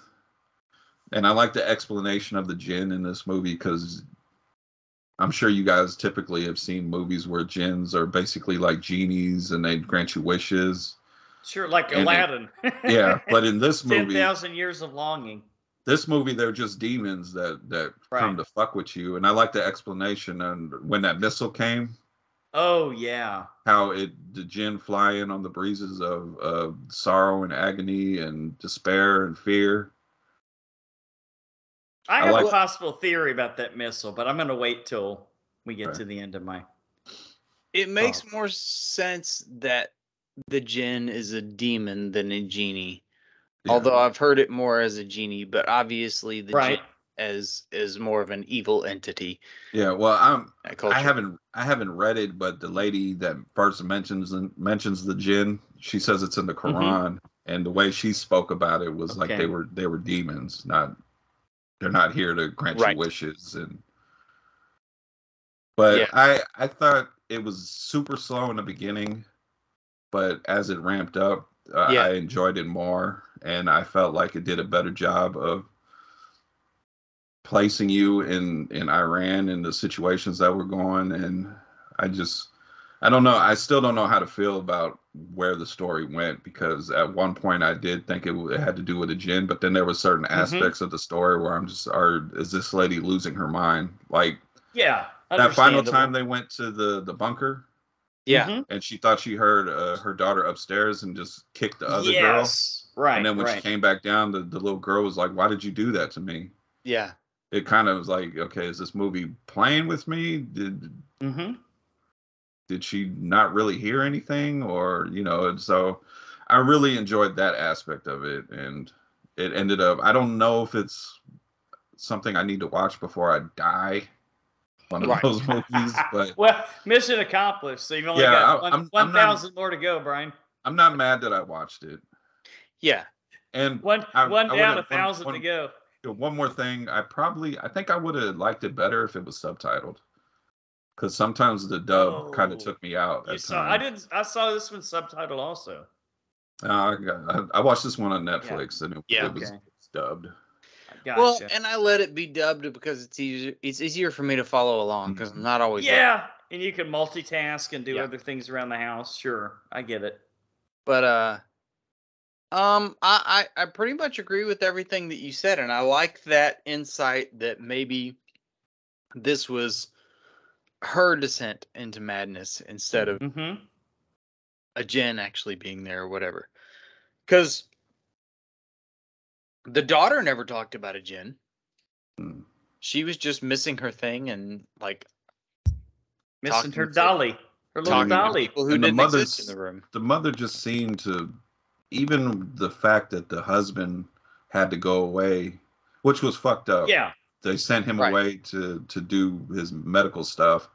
yeah. Basically, On go the be front a lines. go be a doctor on the front line, so you can't be a doctor Right. anymore. The Yeah. fact that they sent him away and he wanted them to go to his parents' house, and she just wouldn't budge. Wouldn't leave the house. There was just right. so many things that you're just putting more stress on top of yourself, and Yeah. how are you going to manage? And it just That seems whole like a line complete breakdown. about like our home is more important or whatever than like we're not gonna be cowards and leave our home or whatever. Mhm. Mhm. Like there's fucking bombs coming in. Go yeah, a somewhere house else can, so that you yeah, can no live. shit. A house Yeah. is a house. It seemed ridiculous to me. yeah. And then obviously at the end of it, like I don't think she was even actually talking to her husband. No, He may have been Oh. fucking dead for all we know. I don't know. Okay. Hadn't thought of it that way. But it did take a while to get going. It wasn't so much a horror movie at the beginning of it. It was maybe longer than it should have been. But then Okay. like once the horror stuff did come in, it was pretty good. yeah, like there was some. Sorry, go ahead. Yeah, it was pretty creepy, you know? There was some creepy moments, like when she thought when she woke up and there was an old man like standing at her bedroom door, Yeah. and she ran and chased him, and it was creepy how he like kind of sucked back up into that crack in the ceiling. Right. Yeah, they had some pretty decent effects. Pretty good horror tropes going on. I liked the gin and the fucking blanket that was flying around the room or whatever the hell it was. I think that worked well. It was something different, and I think that they pulled it off, man. I think this movie says a lot, and especially when you start to think about, Brian, what you said, where maybe it wasn't a Jen after all. Maybe it was just this lady losing her mind. Yeah, that makes it even that much cooler. it just makes it. I just get that feeling. There's just I so think probably much, right. just so much that this lady and her family are dealing with. Mhm. And then Yeah. somebody says the word gin, and then you know how your mind could start Yeah. playing off of that, especially when you're kind of losing it and stuff. But for Well, all she I, was for all I obviously know, I'm stressed right, out. wrong. Yeah, Because like she was up her daughter's ass, not like normal mom stuff, but like Right. but that's a good point you brought up earlier. It really did seem like she almost resented her daughter at times. yeah. And And that's then what I was saying. Like she didn't have that motherly instinct. Like and then like the father her daughter would was a burden more than. and then the father like, would yeah. say, take her to my parents so she can see her grandma. And then she Mhm. would kind of freak out and be like, what are you trying to say? I can't take care of my own kid, Yeah. And he's like, not saying you can't take care of your own kid. You're a crazy bitch. Yeah. Gotcha. Should have seen that beforehand. Lance, what'd you think? I definitely got some of the political things that they were saying in this movie, and of course, it was set during that time. I guess it said the Iran-Iraq War was what, 80 to 89, like one of the longest. It's not really a civil war, but it's almost a civil war, right? It's like if we went to war with Canada, right? Or Mexico or something like Or that. Russia So, goes to war with Ukraine. yeah, there you go. Absolutely, sure. Good way to put it. I definitely noticed the fact that, of course, she's sitting there, having to be very quiet and reserved, and of course being forced to wear the headdress, Yeah, as the women are. You get a good example of that when she gets scared and grabs her daughter and runs out the house. Mm-hmm. In the middle of fucking night.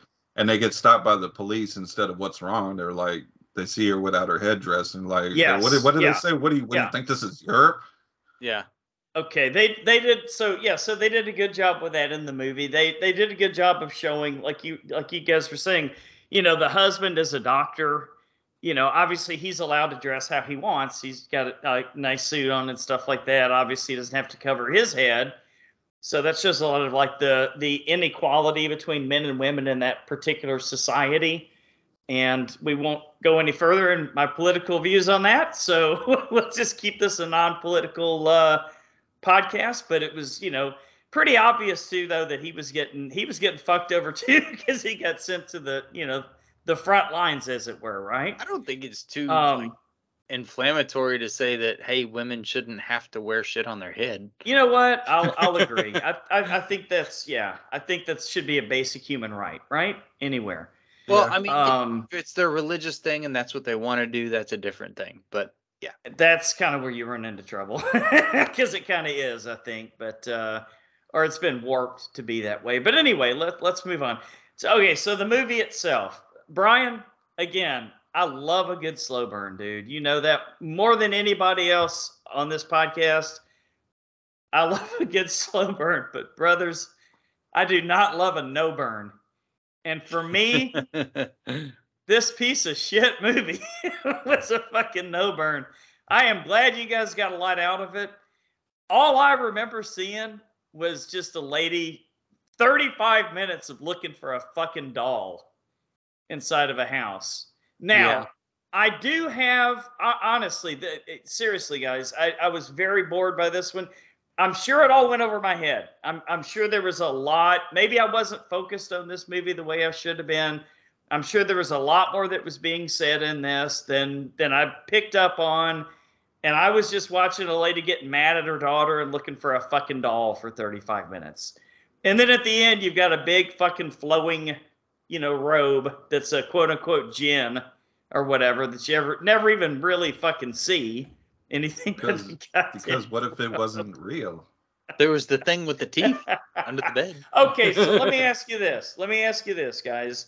Is it possible that when that missile struck the building, because she wouldn't leave, she stayed there. They all died. That's my theory, maybe.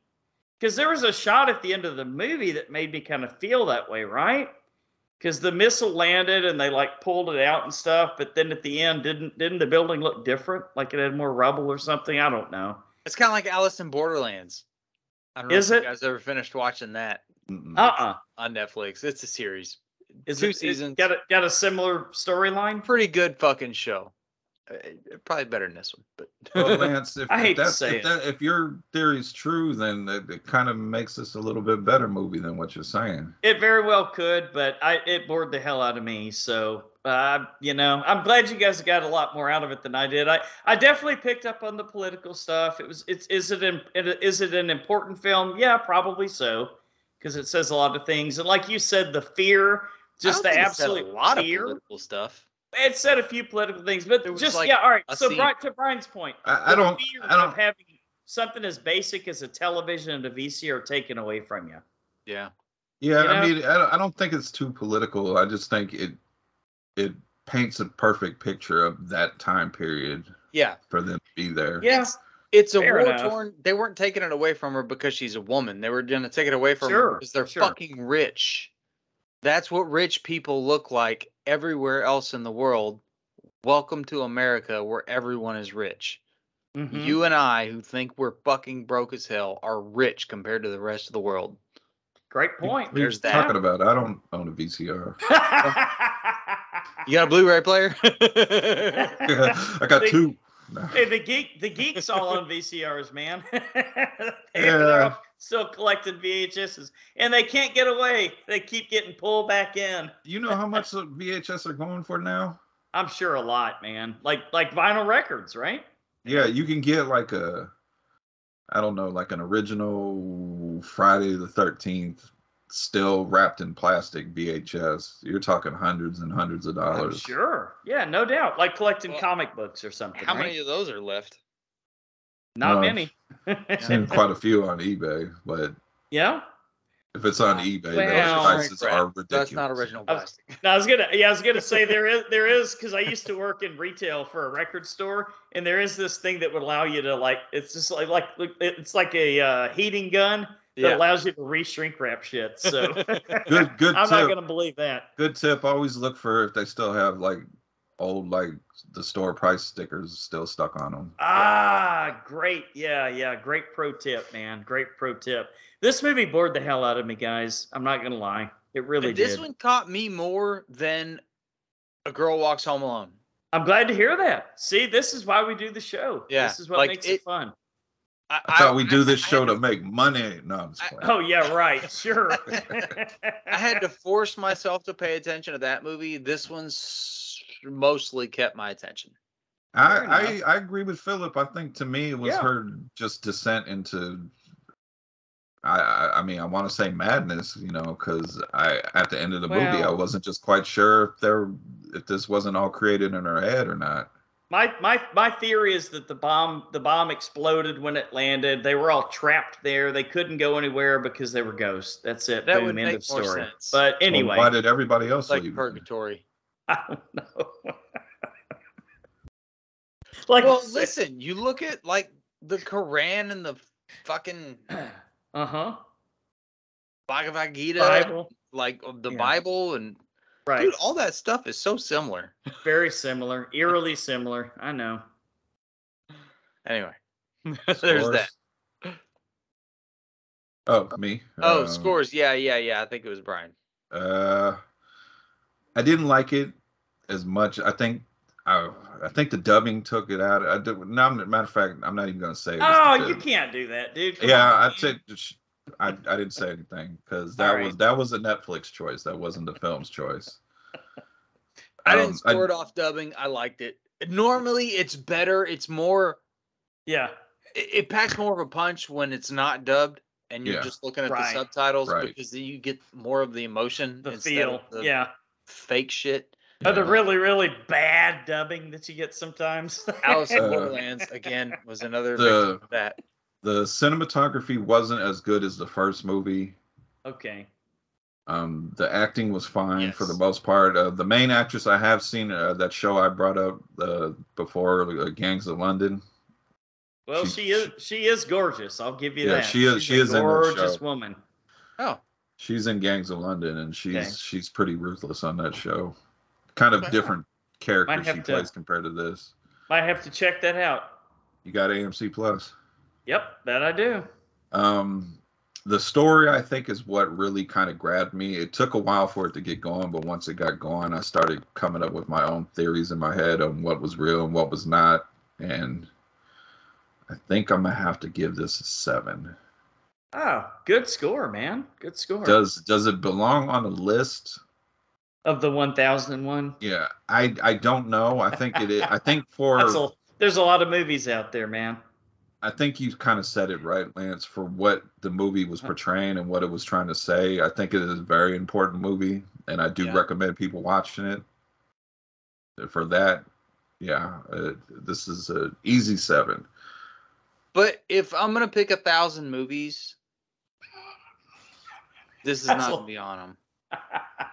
Like, Oh, if I picked 1,000 movies, there's gonna be some stupid shit on my list. Well, you you know would the think, thing is we know the thing is going to be on there, Brian. but I think 1,000 movies runs out real fucking quick when you're putting yeah. like all of the movies that you In all watch in all before time. you die. Right. You know Yeah. what I mean? Sure. Like Robin Hood Men in Tights. That's on- History This of the movie- World. History of the World Part 1. Yes. Actually, every fucking Mel Brooks movie ever. Every Mel Brooks movie has to be on there for sure. I know you're thinking, Brian. I'm trying to was think. Is there one that shouldn't? But I can't There was think of one. kind of a boner there toward the end, like his very final one. I can't remember. I don't even remember what it was called, but it wasn't that great. I don't even know. Anyway. I can't even think. Moving of one. on. All Yeah. right. But is this movie on there? No, probably not. Maybe. Wasn't bad. I think I'm gonna give it a 7 too, actually. I think it was a 7. good movie. Nice. It definitely held my attention. It was worth watching. I'm not gonna, say anything negative about it really. There definitely was a lot of slow moments. Like they could have shortened this movie up by Sure. about half an hour or so, and I think it would have been great. But they didn't do that. Some of the subtitles were not subtitles. The dubbing was maybe a little cheesy. They haven't fucking mastered that shit yet. You know what I mean? That's what I was gonna say, but I can't hold it against the movie. But there Right. was times it's like, okay, I get it. You're not gonna 100% match up the lips because they're speaking different languages. Well, you don't have to. But can you get someone that I would think sounds like that person? Right. That's Yeah. what the problem is. Like you're finding just, oh, hey, you speak this language and that language. Okay, you're hired to do this movie, and they're like, huh? I mean, this is not like These are a not bad. actors. This is not like a bad '80s action movie that I expect the dubbing to be bad. You know, this is a serious. Steven Seagal. In a Japanese... Executive decision. I think I incorrectly said that he died at the beginning of Air Force One. It was executive decision because we just started. There you Yeah, go. when he's trying to My go bad. through the little tube between planes, and his little character like. Shoo. Yeah. I for some reason He's in a movie for Air 10 Force One minutes for the longest time. I get those two movies mixed up. Anyway. And Lance, you know who was in charge after Seagal? Who's that? John Leguizamo. John Hey. Leguizamo. Hopefully he did better than Seagal. At least he didn't defect to Russia. He didn't die. From Spawn fame. Oy. What a terrible clown character, right? Great Oy. character. Bad movie. All right, Lance, what'd you think? Oh man. Now be fair. Be fair. I'm gonna be super fair, dude. but I am sticking by my comment. This is probably going to be the two furthest apart scores of any two movies we've seen in the same podcast. Well, wait a minute. What was the movie that we saw along with Jennifer or whatever? Did we give that one a decent score, didn't we? Oh, the Unseen. That was the original Missing, wasn't it? No, Unseen. I don't even remember what that movie is. The movie that was filmed on an iPhone, where yeah, okay. Where she was in like an asylum or something. Yeah. Okay. That was a great movie. So this is going to be like that for me, guys. Sorry, 2.5. I liked it. I liked it about fourth. It had some good ideas. It left some possibility open that maybe she was going insane. Maybe they were dead. Maybe something else was happening. Maybe the husband was really dead and not talking to her on the phone. But I don't know, man. For my money, just opening every drawer in the fucking house, throwing every book in your literal fucking bookshelf, and looking for a goddamn doll for 35 minutes. Yeah, but then the scene of the daughter coming in and seeing what the mother has done to the house. Yeah, that just makes her look more like she's. You know what? This would have made a great 10-minute short. What? Okay. So that's what I'm saying. I think if they had cut this 30 minutes shorter, because like the horror aspects to this, where it was like real ghost story shit, was pretty creepy. And I think that they did a really good job at that. There was just too many moments that had nothing to do with ghost story. Well, I wouldn't say cut it down. I would say the part building up to the Jinn stuff kind of shortened that time, but taking that time and putting it more with the Jinn stuff. Fair enough. It was more the third act of the movie that saved it for me. For me, they did what our good friend Jack Falvey IV said about Lost did. They opened way too many cans of worms and left way too many questions unanswered at the end. Because like the mute boy, was he really mute? Did he just not talk to his mom? Was he somehow telepathic? That was his aunt and uncle. He was another unanswered question. So no, anyway, they answered it. 2.5. They said it was the nephew because his parents were killed in the war. All right. I won't give it another watch, but I'll take your word for it. So, you guys ready to close this thing out? No, I still want to talk about your shitty score. No, I'm just playing. All right. Oh, we do have something to announce, though, Brian. Only exclusively for our patrons. Am I correct? I hope so. Did it post or not? Did it post? Did I successfully post? I don't have. I just found out I don't have the login, so I can't even see no! if it posted. All right, I'll send you some info so you can look it up. No, Nez knows the login, so he can. All right, see. well, check it out. We should have a Patreon only episode of reviewing Hannibal season 1 episode 1 up. Get it. And we will continue this every week. And then after season 1 of Hannibal, the plan is to move into what, Brian? Tales from the Crypt. Okay. Oh, beautiful. So you guys know where to find us. You know how to become a Patreon patron. We don't need to tell you again. I have trouble preaching and begging. So if you want to join. If not, please just listen. It's cool if you just hang out with us every once a week. Yeah, subscribe to us on YouTube, TikTok, Instagram, Facebook, Twitter. We have a Tumblr page, but don't worry about Tumblr. And me and Nez finally put out an Action Returns episode. It's about fucking time, man. That's what I said when I looked at the last time we put one out. It said September of last year. Oh, well, guess what? Speaking of which, you're talking about the Action Returns and you're talking about Patreon. I think, if I'm not mistaken, the Action Returns just picked up a new patron named Lonnie Longstein or something like that. I'm gonna have to double check on that. Does he get to pick a movie or what? He gets to pick a movie. Okay. If anybody's heard the stuff me and Nez do, we break down the whole movie. There's no way we're doing 3 movies in one episode. Okay. Hey, but I'm going to throw out another, what could be an Action Returns movie as a cool of the week that I completely forgot about, considering we were talking about Sly Stallone the whole goddamn time. Over the Top. Watch that this week. That movie's almost perfect, except for the son. Yeah. I want to punch that kid so many He's got times. A little shit, isn't he? Yeah. The arm wrestling movie. That's the one. Cool. You gotta love a movie where he has his own little weight set in his semi truck so he can work out, preparing for the next. Yeah, you just move the, you build the muscles while you're Even though his little finishing move to win the matches, I kind of always felt like it's illegal.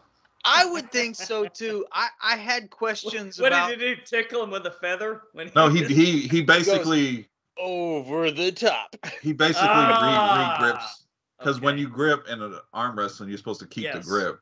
He readjusts his grip. And I'm like, but they told you not to do that. Yeah, but arm wrestling in general seems weird because it's like depending on how you put your body, I mean, you can use your whole fucking body.